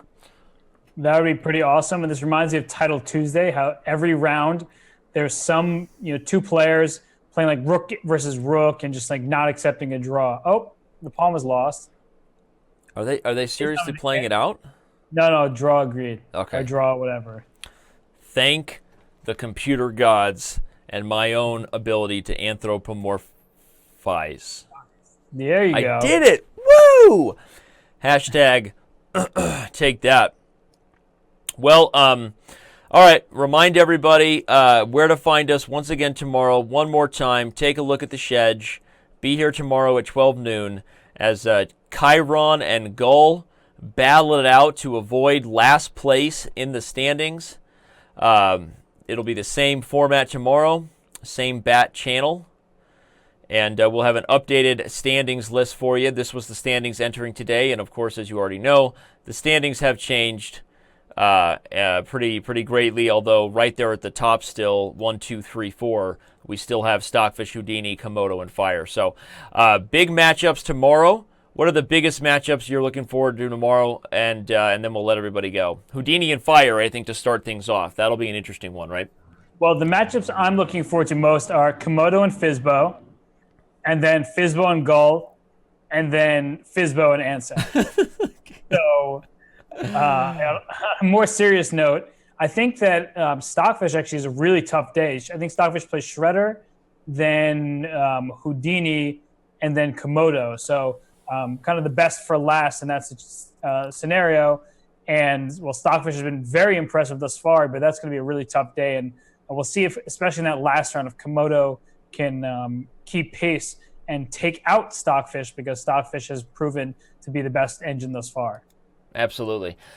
But you're right. Houdini and Komodo have already played each other, right? So that means that Stockfish has the hardest road to victory from here on out. If you remember, everybody, Houdini and Komodo, they played each other today in the first round. So that'll be interesting to see what happens there. But all right, we can't wait for tomorrow. We thank everybody for being here. Go ahead and imprint this schedule, like tattoo it on the back side of your eyelid, so it's what you see tonight.